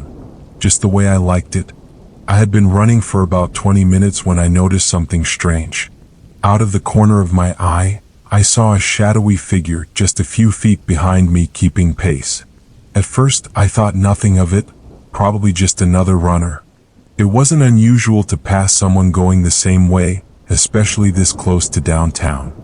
But as the minutes passed, the figure didn't move to overtake me. They just stayed there, always the same distance behind me, never falling back, never getting closer. I picked up my pace, figuring they'd pass me eventually. But they didn't. No matter how fast I ran, the shadow stayed with me, always just out of my peripheral vision. A knot of unease formed in my stomach. I glanced over my shoulder, hoping to get a better look, but the path was darker behind me and I couldn't make out any details. The figure was there, but their features were hidden in the shadows, just a blur in the dim light. I shook it off, trying to convince myself that it was nothing. Just another runner, I told myself, probably following the same route. But the longer it went on, the harder it was to ignore the strange feeling creeping up my spine. Why weren't they passing me? I reached a fork in the path, where I usually turned left to loop back toward my apartment. As I made the turn, I slowed down, hoping they'd continue straight. For a few moments, it seemed like I'd lost them. I couldn't hear the footsteps behind me anymore, and I felt a wave of relief. But then I heard it again, the unmistakable sound of footsteps not far behind. They had followed me. My pulse quickened. I tried to keep my breathing steady, telling myself it was just a coincidence. The river path was popular after all, and plenty of people ran this late. But deep down, I knew something wasn't right. The footsteps didn't sound natural. They were too slow, too deliberate, like whoever was behind me wasn't running but walking just fast enough to keep up. I sped up again, pushing myself harder, hoping to shake them. The streetlights cast long, eerie shadows ahead of me, and the river glistened under the moonlight. I kept running, my heart pounding in my chest, my breath coming in short, ragged gasps. But no matter how fast I went, the footsteps followed, always the same distance behind. My mind raced, trying to come up with a plan. There was a small park about a mile ahead, usually busy with late-night dog walkers or couples out for a stroll. If I could make it there, maybe I'd find someone, anyone, who could help. I just needed to keep going. I rounded another corner, my legs burning from the effort. The park was just up ahead, a faint glow of streetlights visible in the distance. Relief surged through me. I could make it. I just had to. Suddenly, the footsteps behind me stopped. The sudden silence was deafening, and I slowed down, my breath catching in my throat. I glanced behind me, but the path was empty. The figure was gone. Vanished. I stopped, standing still for a moment, trying to calm my racing heart. Maybe they had taken another turn, or maybe I had imagined the whole thing. The night was quiet again, just the faint sound of the river lapping against the shore. I let out a shaky breath and started walking toward the park, still on edge but feeling a little safer now that the footsteps were gone. I was almost there, just a few more minutes to go. That's when I heard it again. Not footsteps this time, breathing. It was faint but unmistakable. Someone was close. Too close. I whipped around, expecting to see the figure standing right behind me, but there was nothing. Just the dark, empty path stretching behind me, lit only by the occasional streetlight. My skin prickled with fear, and I could feel my heart hammering in my chest. I didn't wait to find out what was happening. I ran faster than I'd ever run before, sprinting toward the park. My footsteps echoed loudly in the silence, and the cold air stung my lungs as I pushed myself harder. I reached the park, my legs burning, and stopped near a bench under one of the bright streetlights, panting heavily. The park was empty, no late-night walkers, no other runners, just me and the dim glow of the lamps. I stood there for a few minutes, catching my breath, glancing nervously back at the path. There was no sign of anyone. The figure was gone. The breathing had stopped. But the feeling of being watched lingered. I didn't stay to find out if they'd come back. I left the park and took the most direct route home, cutting through side streets and keeping to well-lit areas. The whole way, I kept glancing over my shoulder, half expecting to see the figure following me again. But the streets remained empty, and by the time I reached my apartment, I was convinced I had imagined the whole thing. But deep down I knew better. I haven't run that path at night since.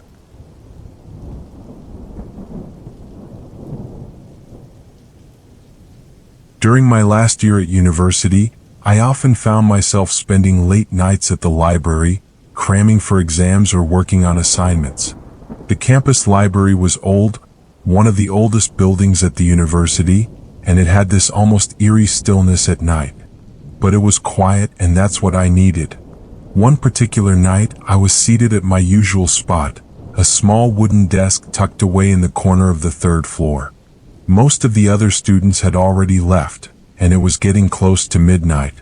The only sounds were the soft hum of the fluorescent lights and the occasional rustling of pages as a few remaining students packed up their things. I had been studying for hours, flipping through my textbook when I decided to take a break. Stretching my arms, I glanced around the rows of dusty old bookshelves, thinking I might walk around to clear my head. That's when something caught my eye. A book, sitting on one of the nearby shelves, wasn't like the others. Its spine was cracked and faded, and it didn't have a title or any markings, unlike the other textbooks and research materials around it. Something about it seemed out of place. Curiosity got the better of me, and I walked over to take a closer look. I hesitated for a moment, then pulled the book from the shelf. It was heavier than it looked. Its pages yellowed with age, and the leather cover was worn and cracked. There was no author listed, no publishing date, just a plain, featureless cover. As I opened it, I felt a strange chill. The pages were filled with dense writing, but it wasn't typed like most of the books I'd seen in the library. This was handwritten in neat but hurried script. At first glance, it looked like someone's personal journal. Flipping through the pages, my heart began to race. The entries were strange, fragmented, detailing someone's life at the university, but not from this time. The descriptions of the campus, the old buildings, and the students seemed like they were from decades ago, maybe even a century. And then I came across something that made me freeze. One of the entries was dated just a few weeks ago. That didn't make any sense. The handwriting was the same, aged and cracked ink on brittle paper, but it described events from my own time. The library, the classes, even the names of some professors were listed. Confused, I flipped to the next page. What I read next made my blood run cold. The entry described me. It detailed where I had sat that evening, what I had been studying, even the clothes I was wearing. It described how I had pulled the book from the shelf, how I had hesitated before opening it. The final line on the page said, *, she has found the book. She's reading it now. *. I slammed the book shut, my heart pounding in my chest. I glanced around, half expecting to see someone watching me from the shadows. The library was nearly empty now, just a few students scattered across the large space, their heads buried in their laptops or books. I wanted to leave the book there, to walk away and pretend I had never found it, but something compelled me to keep going. Against my better judgment, I opened the book again and flipped to the last page. My breath caught in my throat. The final entry hadn't been there when I first opened the book. The ink was still fresh, as if it had just been written, and it was in the same hurried handwriting. The words sent a chill down my spine. *, she will try to leave, but she won't. Not tonight. *. A cold sweat broke out on the back of my neck. I shoved the book back onto the shelf, heart racing, and quickly gathered my things. My hands were shaking as I packed up, my mind racing with confusion and fear. I didn't want to believe what I had just read, but I couldn't ignore the feeling of dread creeping over me. I needed to get out of there. As I made my way toward the exit, the lights flickered briefly, casting long shadows across the library's stone walls. My footsteps echoed in the silence as I hurried down the stairs, my eyes darting around, half expecting something, or someone, to appear. I reached the main floor and made a beeline for the door. But when I got there, it wouldn't budge. I pushed harder, rattling the handle, but the door remained locked. That didn't make sense.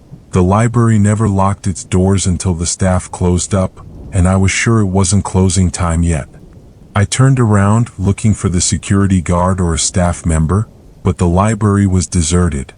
The few students I had seen earlier were gone. I was alone.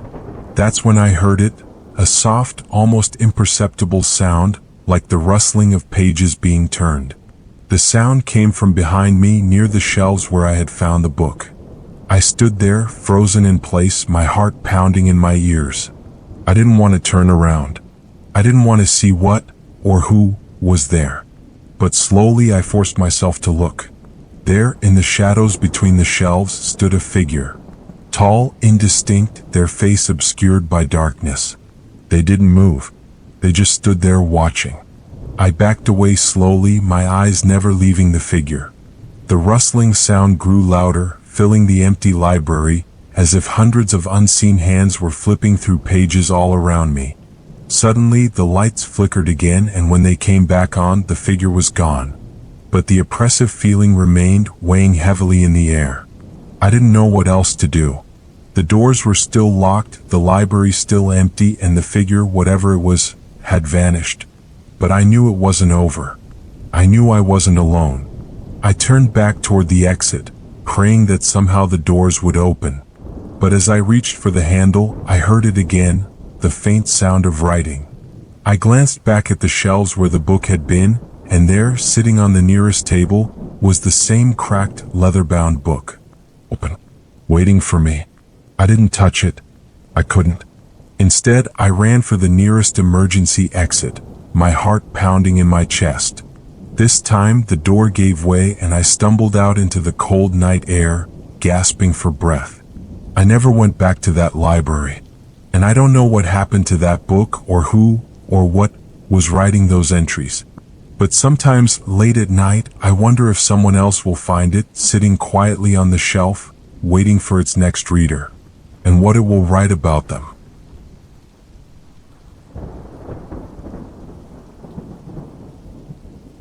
I've always been a night owl, and living in the city, that often meant taking the last bus home after a late shift or a night out. It was something I had grown used to over the years, waiting at the nearly empty bus stop, listening to the quiet hum of the city as it wound down for the night. But that one foggy night in late November changed everything for me. The fog had rolled in thick and fast, swallowing up the streets and buildings in a dense, white shroud. You could barely see a few feet in front of you, and the city lights blurred into hazy orbs. As I waited at the bus stop, the street was eerily quiet, with only the distant hum of traffic breaking the silence. When the bus finally pulled up, its headlights barely piercing through the fog, I felt a wave of relief. There was something unsettling about standing alone in the mist. I boarded the bus, tapping my card, and glanced around. It was nearly empty as expected. Just the driver and one other passenger sitting toward the back, their face obscured by the dim lighting and fogged-up windows. I took a seat near the middle, close enough to the driver to feel safe but far enough from the other passenger to have my own space. The doors hissed shut, and the bus rumbled back into motion, its wheels cutting through the thick fog as we headed deeper into the city. At first, everything felt normal. I put on my headphones, the faint sound of music drowning out the dull hum of the bus's engine. The fog outside pressed against the windows, making it impossible to see anything beyond the soft glow of streetlights as we passed. But after a few minutes, I noticed something strange. Every time we passed under a streetlight, I would catch a glimpse of the passenger sitting in the back. But no matter how many times I glanced over, I could never quite see them clearly. It was like the fog inside the bus, thick, swirling in the dim light, obscured them entirely. At first, I thought it was just condensation on the windows or the dim lighting playing tricks on me. But then I started to feel uneasy. The bus was silent, too silent.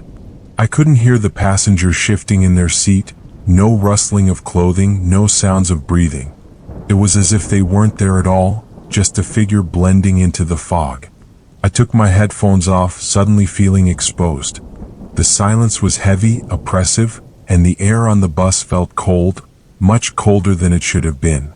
I glanced up at the driver's mirror, hoping to catch a better look at the passenger, but the reflection showed nothing, just an empty row of seats where they should have been.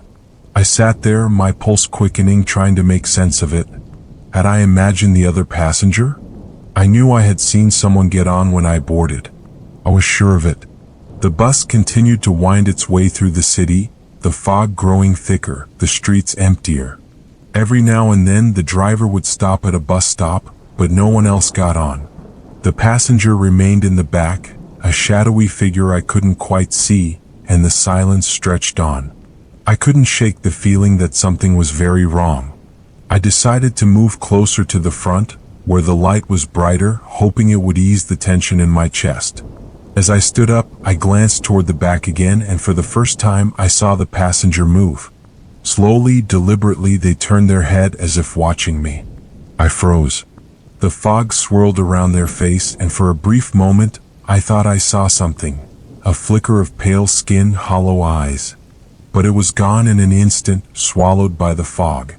My heart pounded in my chest as I quickly moved toward the front, taking a seat directly behind the driver. I wanted to say something, to ask if he had seen the passenger, but my mouth felt dry, and the words wouldn't come out. We approached my stop, and I pressed the button, desperate to get off the bus and away from the suffocating fog that filled the cabin. The bus slowed to a stop, and I practically leaped from my seat, the doors hissing open as I stumbled onto the sidewalk. I turned to look back, expecting to see the passenger follow me off the bus, but the doors closed behind me, and the bus disappeared into the fog, its taillights vanishing within seconds. I stood there for a moment, my breath visible in the cold night air, trying to shake off the lingering unease. I told myself I was overreacting, that the fog and the late hour were playing tricks on me. But deep down, I knew something had been off about that passenger. The street was completely empty, the thick fog muffling every sound. I started walking, my footsteps echoing in the silence. But as I rounded the corner toward my apartment, I stopped dead in my tracks. There, standing on the sidewalk ahead of me, was the passenger. They were barely visible in the fog, just a shadowy figure standing still, facing me. My heart lurched in my chest. How could they have gotten here so fast? The bus had driven off in the opposite direction, and there was no way they could have gotten off before me. I stared at them, my legs frozen in place as a deep, primal fear gripped me. I wanted to turn and run, but my feet wouldn't move. Then, just as suddenly as they had appeared, they turned and walked into the fog, disappearing without a sound. I stood there for what felt like an eternity, my breath coming in shallow gasps, trying to convince myself that what I had seen wasn't real. But the chill in the air, the silence that pressed against me, told me otherwise. I hurried home, my eyes darting to every shadow, every movement in the fog. When I finally reached my apartment, I locked the door behind me, my heart still racing. I couldn't shake the feeling that the passenger was still out there, somewhere in the fog, watching. And sometimes, late at night, when the fog rolls in thick and heavy, I wonder if they're still riding that bus, waiting for the next passenger to step on.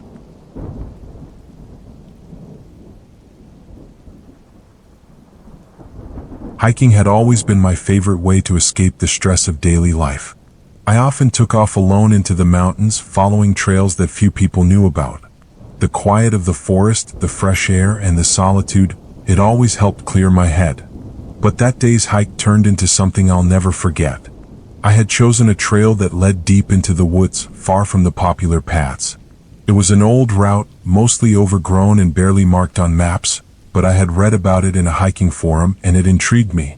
The first few hours of the hike were uneventful. The weather was perfect, cool with a light breeze.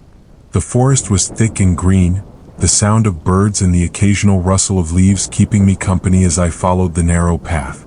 About 3 miles in, I came to a small clearing. The sunlight filtered through the trees, casting a soft glow over the grass, and in the center of the clearing was something strange. a tree with a large piece of paper pinned to it. From a distance, it looked like an old photograph. Curious, I approached the tree and carefully peeled the photo from the bark. It was old, the edges yellowed and torn, but the image itself was clear. It was a black and white picture of a group of people, 3 men and 2 women, standing together, smiling at the camera. They were all wearing hiking gear, and behind them I recognized the landscape. It was this exact trail, the same forest, the same trees. The odd thing was, I didn't recognize any of the people in the photo, but the place was unmistakable. And judging by the clothes they were wearing, the photo must have been taken decades ago. I looked around, but there was no sign of anyone else nearby. The forest was quiet, almost too quiet now, and the light breeze that had been with me earlier had stopped completely. An uneasy feeling crept over me as I turned the photo over in my hands. There was no writing on the back, no clues as to who these people were or why the photo had been left here. Shrugging it off, I slipped the photo into my backpack and continued on the trail, but that feeling of unease didn't leave me. The forest seemed darker now, the shadows longer. The air was thick, still, and with each step, I felt as though something was watching me. After another mile or so, I came across something else that made my stomach drop. Another photo, this time lying on the ground in the middle of the path. It was the same group of people, standing in the same clearing, but this photo was different. Their expressions had changed. Where they had been smiling before, now they looked anxious, almost frightened. One of the men had his hand raised, pointing off into the distance, as though he had heard something in the woods. I knelt down, picking up the photo with trembling hands. It felt cold, despite the warm air around me. A chill ran down my spine, and I glanced over my shoulder, half expecting to see someone standing behind me. But the path was empty. Just me and the trees. I turned the photo over, hoping for some explanation. But again, nothing. I considered turning back, but I was stubborn. I told myself it was just an old photo, probably part of some forgotten hiking trip. Still, the forest felt different now, less welcoming. I kept walking, but my pace quickened, and I found myself glancing over my shoulder more often than I'd like to admit. Another half-mile down the trail, I found a third photo. This time, it was pinned to a tree just ahead, flapping slightly in the breeze that had returned. My heart pounded in my chest as I approached it, already dreading what I would see. The faces in this photo were unmistakably terrified. The group was huddled together, eyes wide with fear, as though something, or someone, was closing in on them. The man who had been pointing in the last photo was now holding something, a large stick or maybe a branch, as if preparing to defend himself. But what scared me the most was the background. There was a figure standing just at the edge of the frame, barely visible among the trees.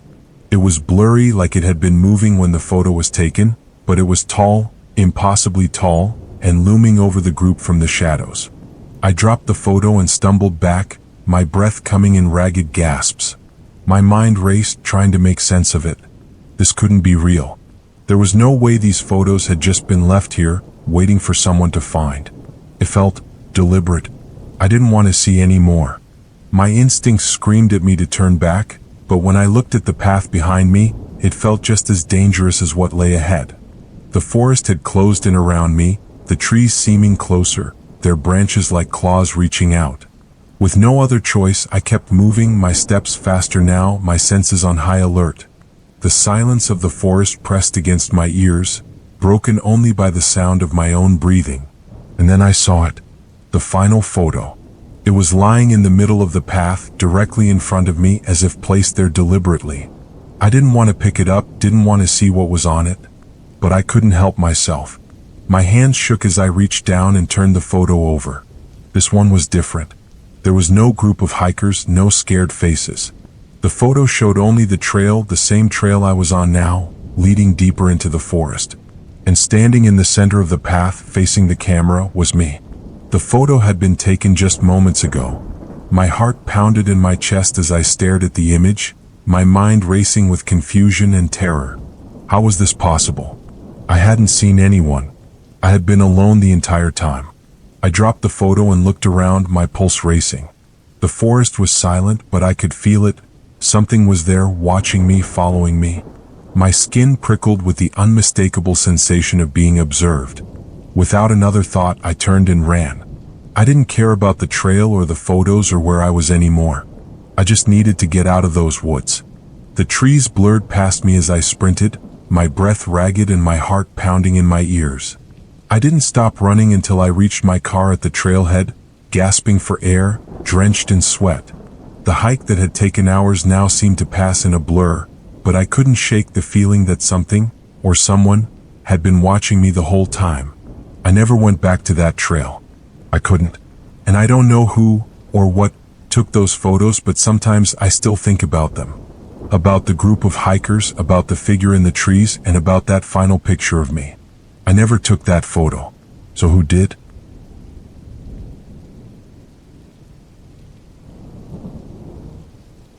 There's something about a thunderstorm that can be calming, even soothing.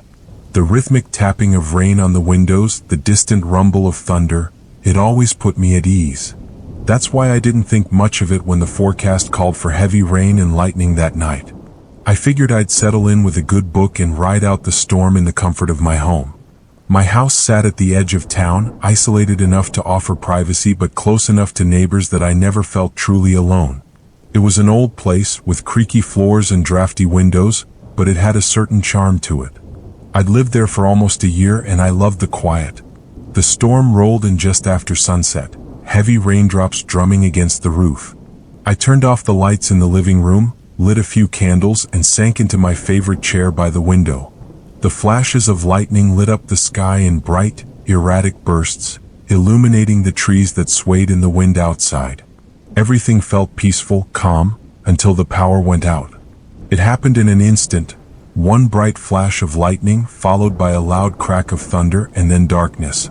The house went silent, the hum of the appliances vanishing, leaving only the sound of rain and wind.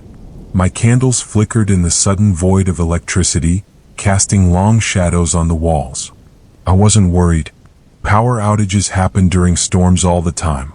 I figured the power would be back in an hour or two, so I decided to sit tight and enjoy the sound of the storm. But as the minutes ticked by, something started to feel off. At first, it was just a subtle feeling like the air in the room had shifted. The rain outside had picked up, pounding harder against the windows, and the wind howled through the trees with a fierce intensity. But inside, everything was still. Too still. I glanced out the window, expecting to see my neighbors' houses faintly lit by candlelight or flashlights. But all I saw was darkness. Not a single light anywhere on the street. It was like the entire neighborhood had been swallowed by the storm. That's when I noticed something strange. Each time the lightning flashed, illuminating the yard outside, I could have sworn I saw something, just for a split second, standing at the edge of the trees. A figure, dark and motionless. I tried to convince myself it was just the shadows playing tricks on me, a figment of my imagination brought on by the storm and the flickering candlelight. But each time the lightning flashed again, I saw it, always in the same spot, standing just a little too close to the house. My heart began to race, and I couldn't shake the feeling that something was watching me. I got up from the chair and moved to the hallway, trying to get away from the window and the eerie sight outside. The hallway was darker, with no windows to let in the flashes of light, and the silence pressed against my ears. I told myself to stay calm. It was just the storm, just the power outage messing with my nerves.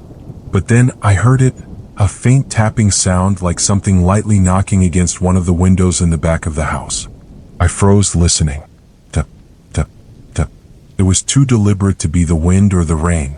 It was the sound of someone, or something, outside. I crept down the hallway toward the kitchen, where the sound was coming from. My heart pounded in my chest as I approached the back door, and the tapping continued, slow and steady. Tap, tap, tap. I grabbed the flashlight I kept in a drawer by the kitchen door and switched it on, the narrow beam cutting through the darkness. I shined the light toward the back door and the small window next to it, expecting to see nothing. But there was something. A face. Pressed up against the window was a pale, gaunt face, staring directly at me. The eyes were wide, unblinking, and the skin was almost sickly white, stretched tight over the bones. I gasped, stumbling backward, the flashlight shaking in my hands. The face didn't move, didn't blink. It just stared, motionless, the tapping sound continuing even though I could now see the source. thin fingers tapping rhythmically against the glass. I tried to steady my breath, but panic set in. The figure outside didn't belong there, didn't feel real. It was like something out of a nightmare. My mind raced, trying to make sense of it, trying to rationalize what I was seeing. Then the figure moved. The tapping stopped, and the face disappeared from the window. I heard soft footsteps on the wet ground outside, heading toward the side of the house, toward the front. I ran to the living room, heart pounding in my chest, and peered out the window, half expecting to see the figure standing in the yard again. But the yard was empty. The only movement came from the wind whipping through the trees, bending the branches. And then the tapping started again. This time it was at the front window. I backed away slowly, my mind reeling. It didn't make sense. How had it moved so quickly from the back of the house to the front?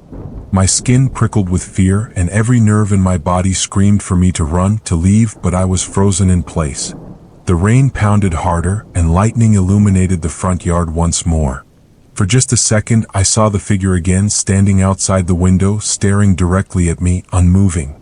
The tapping continued, and I could see the hand, the same thin, pale fingers, rapping against the glass in that slow, deliberate rhythm. I couldn't take it anymore. I grabbed my keys and bolted for the door, throwing it open and running out into the storm. The rain soaked me instantly, but I didn't care. I just needed to get away from the house, from the tapping, from the figure that seemed to be everywhere and nowhere at once. I jumped into my car, fumbling with the keys as I started the engine, my hands shaking uncontrollably. As I sped down the driveway, I glanced back at the house through the rearview mirror. There, standing in the middle of the driveway, was the figure, watching me. Its face barely illuminated by the distant lightning, still expressionless, still motionless. I didn't stop. I didn't look back again. I just drove, the rain blurring the road as I headed toward town. The power came back on the next morning, and when I returned home, everything seemed normal. No sign of the figure, no tapping, nothing out of place. But the memory of that face, those fingers tapping against the glass, still haunts me. I never stay in the house during storms anymore.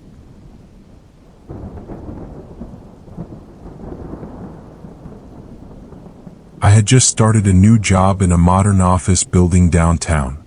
It was the kind of sleek high-rise that gave off an air of professionalism and efficiency. Brightly lit hallways, glass-walled conference rooms, the usual open floor plan. Everything was pristine, almost too polished. It was the type of place that looked the same no matter where you were in the building. On my first day, I was given a desk in the corner of the floor.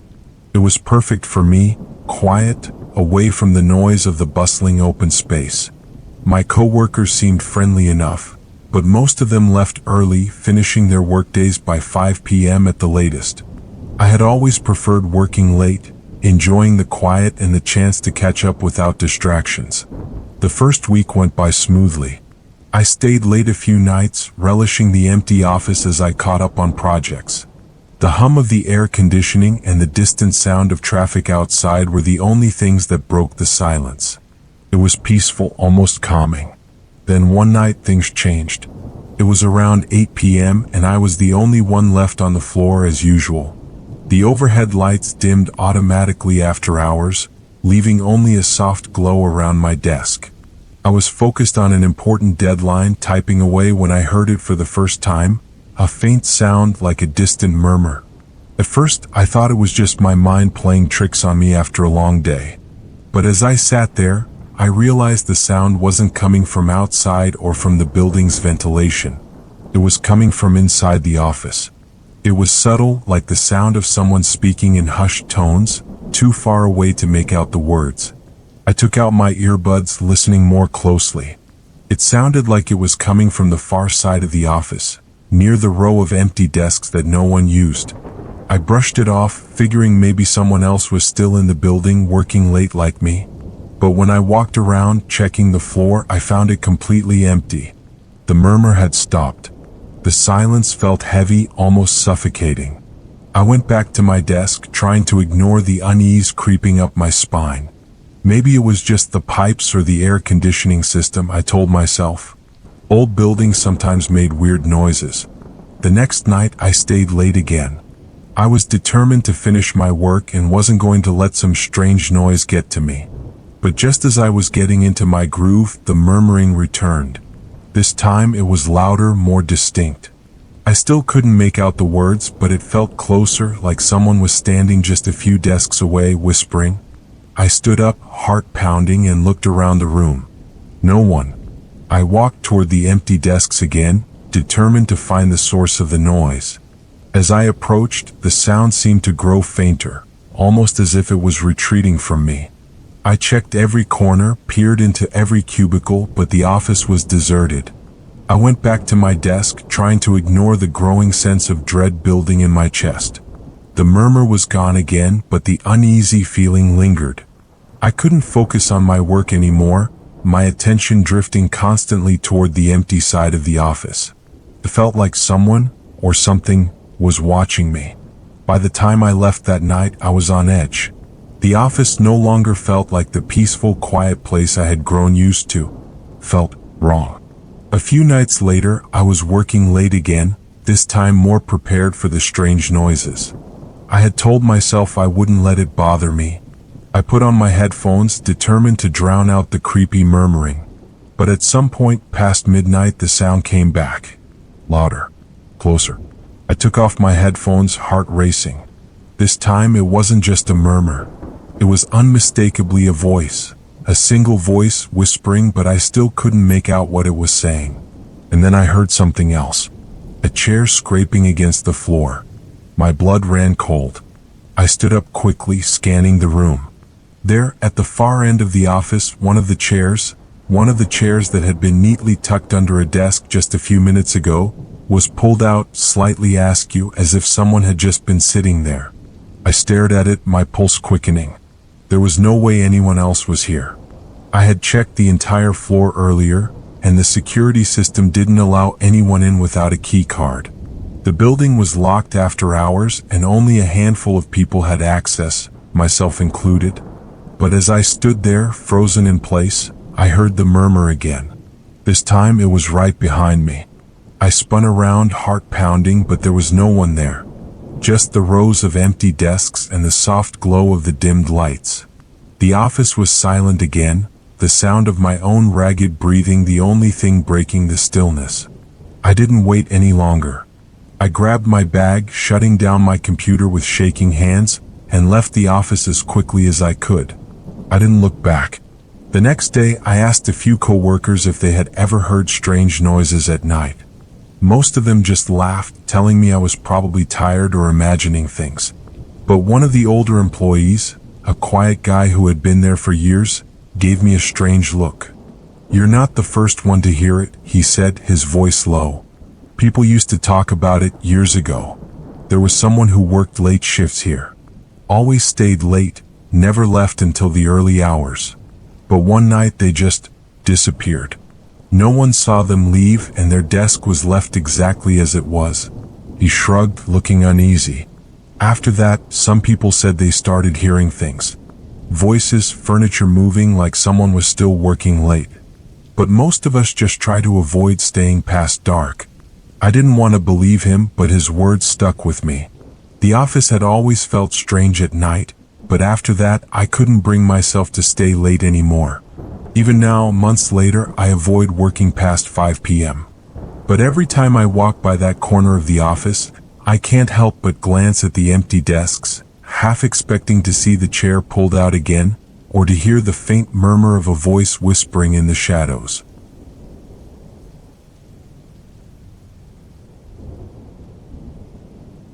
I had always wanted to get away from the city, and when the chance came to rent a secluded cabin in the mountains for a long weekend, I jumped at the opportunity. The idea of no traffic, no people, just me, my girlfriend, and the quiet of nature was exactly what we both needed. The cabin was small but cozy, nestled deep in the woods, with nothing but trees and wildlife surrounding it. It felt like we had the world to ourselves. The first day was perfect. We spent the afternoon hiking, taking in the crisp mountain air, and returned to the cabin just as the sun set. After a quiet dinner, we lit a fire, curled up on the couch, and let the sound of the crackling wood and distant chirping of crickets lull us into a comfortable silence. By the time midnight rolled around, the forest outside was pitch black.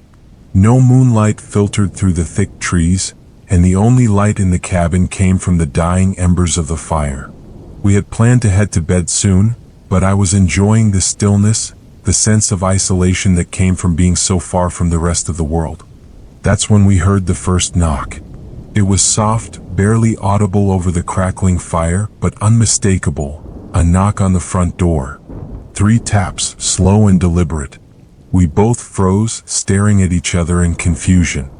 I stood up slowly, my heart beginning to race. No one should have been out here. The cabin was miles from the nearest town, and we hadn't seen another soul since we arrived. Another knock, this time louder, more insistent. I walked over to the door, every nerve in my body screaming that this wasn't right. My girlfriend stayed on the couch, clutching the blanket around her. I peered through the peephole, expecting to see nothing but the empty porch. But there was someone standing there. At first, all I could make out was a shadowy figure, their face obscured by the dim light from the porch lamp. It was a man, tall and motionless, standing just beyond the door. His head was slightly tilted down, as if he was staring at the ground. I couldn't see his face, only the shape of his body cloaked in a dark, heavy coat. I felt a chill run down my spine. "Who is it?" my girlfriend whispered from the couch, her voice trembling. I didn't know how to answer. My instinct was to open the door, to ask the man what he wanted, but something about the way he stood there, so still, so silent, made me hesitate. It was like he was waiting for something. I called out, trying to sound confident, "Can I help you?" The man didn't move. He didn't speak. He just stood there. My girlfriend was getting nervous now, and I could feel my own anxiety building. The situation felt wrong, unnatural. I kept my hand on the door, debating whether to open it or just ignore him and hope he went away. "Maybe it's a hiker or someone lost," I said, trying to reassure her, though I didn't quite believe it myself. I called out again, louder this time, asking if he needed help. But still the man said nothing. He remained motionless, as though he hadn't even heard me. I turned away from the door, feeling unsettled, and told my girlfriend we should wait and see if he left. Maybe he was just some traveler looking for shelter, but the way he stood there in complete silence, it was wrong. Minutes passed, and the knocking didn't come again. For a moment we thought maybe he had left. But when I looked through the peephole again, he was still there, standing in the exact same spot, his head still tilted downward. I decided to ignore him. If he was lost, he'd eventually move on, and if he was looking for trouble, I wasn't about to invite him inside. I pulled my girlfriend into the bedroom, locked the door, and we waited in silence, hoping he'd go away. It must have been around 2 a.m. when we heard the knock again. This time it was different, faster, more urgent. The 3 slow taps from before were replaced by a rapid, almost frantic pounding on the door. I sat up in bed, my heart racing. The knocking was relentless now, loud enough to echo through the entire cabin. My girlfriend clutched my arm, her eyes wide with fear. I jumped out of bed, ran to the door, and looked through the peephole again. The man was gone. I opened the door a crack just to be sure. The porch was empty, the cold night air biting at my skin. I stepped outside, scanning the yard, but there was no sign of him. No footprints in the dirt, no sound of retreating footsteps. It was as if he had simply vanished into the night. I stood there for a moment, listening to the wind rustling the trees, trying to convince myself that I had imagined the whole thing. But when I turned to go back inside, I noticed something that made my blood run cold. On the ground, just outside the front door, was a set of footprints. They led away from the cabin, disappearing into the forest, but there was something strange about them. The footprints were small, too small to belong to the man I had seen. They looked like they had been made by a child. I shut the door and locked it, my hands trembling. My girlfriend asked what was wrong, but I didn't have an answer. All I could think about were those footprints leading into the woods. We stayed awake for the rest of the night, listening to the sounds of the storm and the occasional creak of the cabin settling. The knocking never came again, but neither of us could shake the feeling that we weren't alone out there. The next morning, as the sun rose and the fog lifted, we packed our things and left the cabin early. I glanced one last time at the forest, half expecting to see the man watching us from the trees, but the woods were still and empty. Even now, I don't know who or what was knocking on that door. But sometimes, when I'm alone in my apartment late at night, I swear I can still hear those 3 slow, deliberate knocks echoing in the back of my mind. And I wonder if he's still out there waiting for someone to let him in.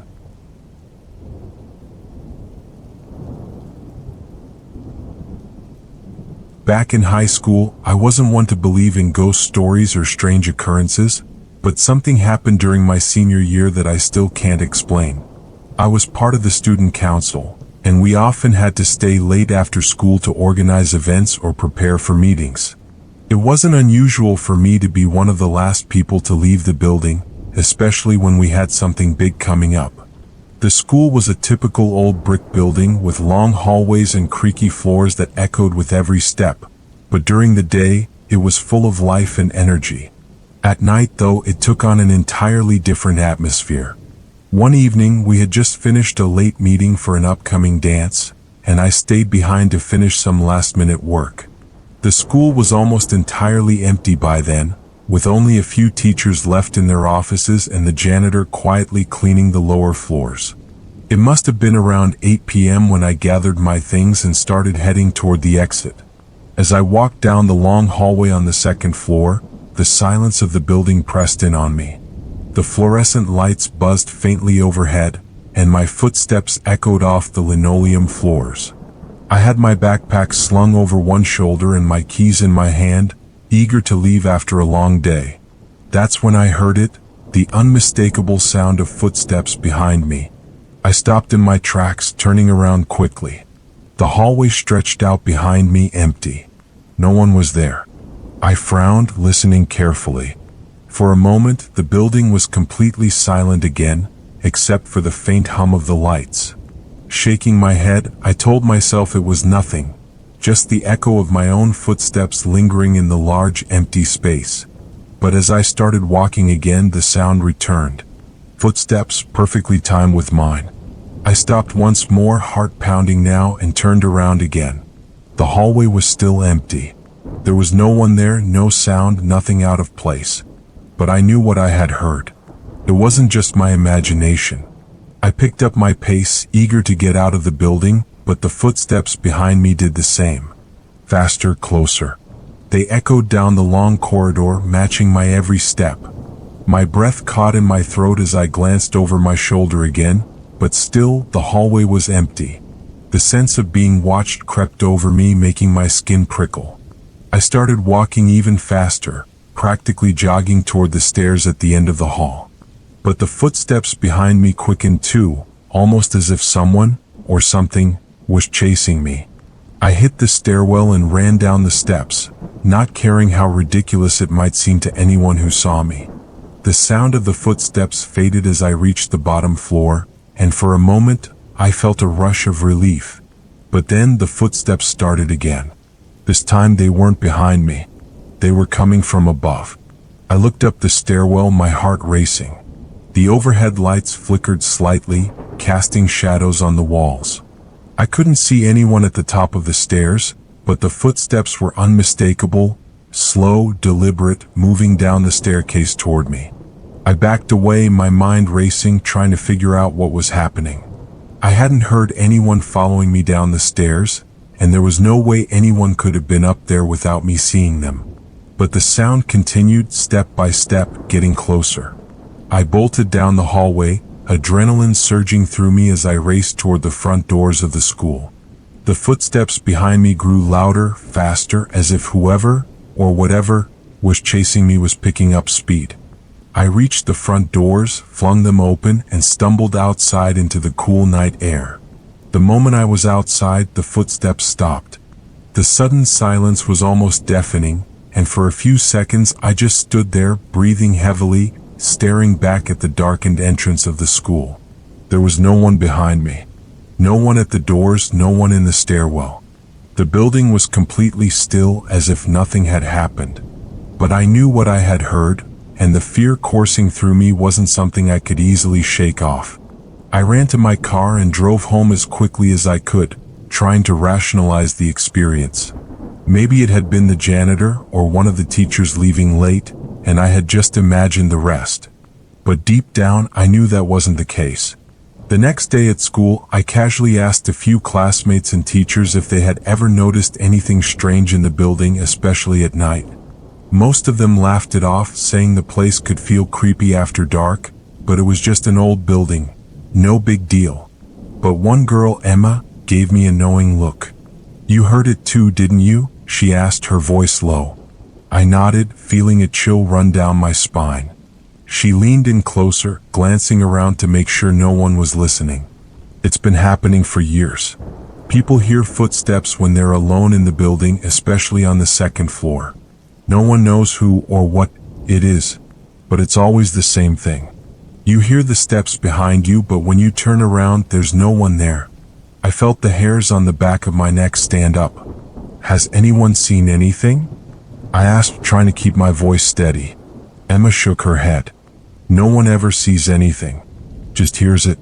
Some say it's the ghost of a student who died here years ago, back when the school was first built.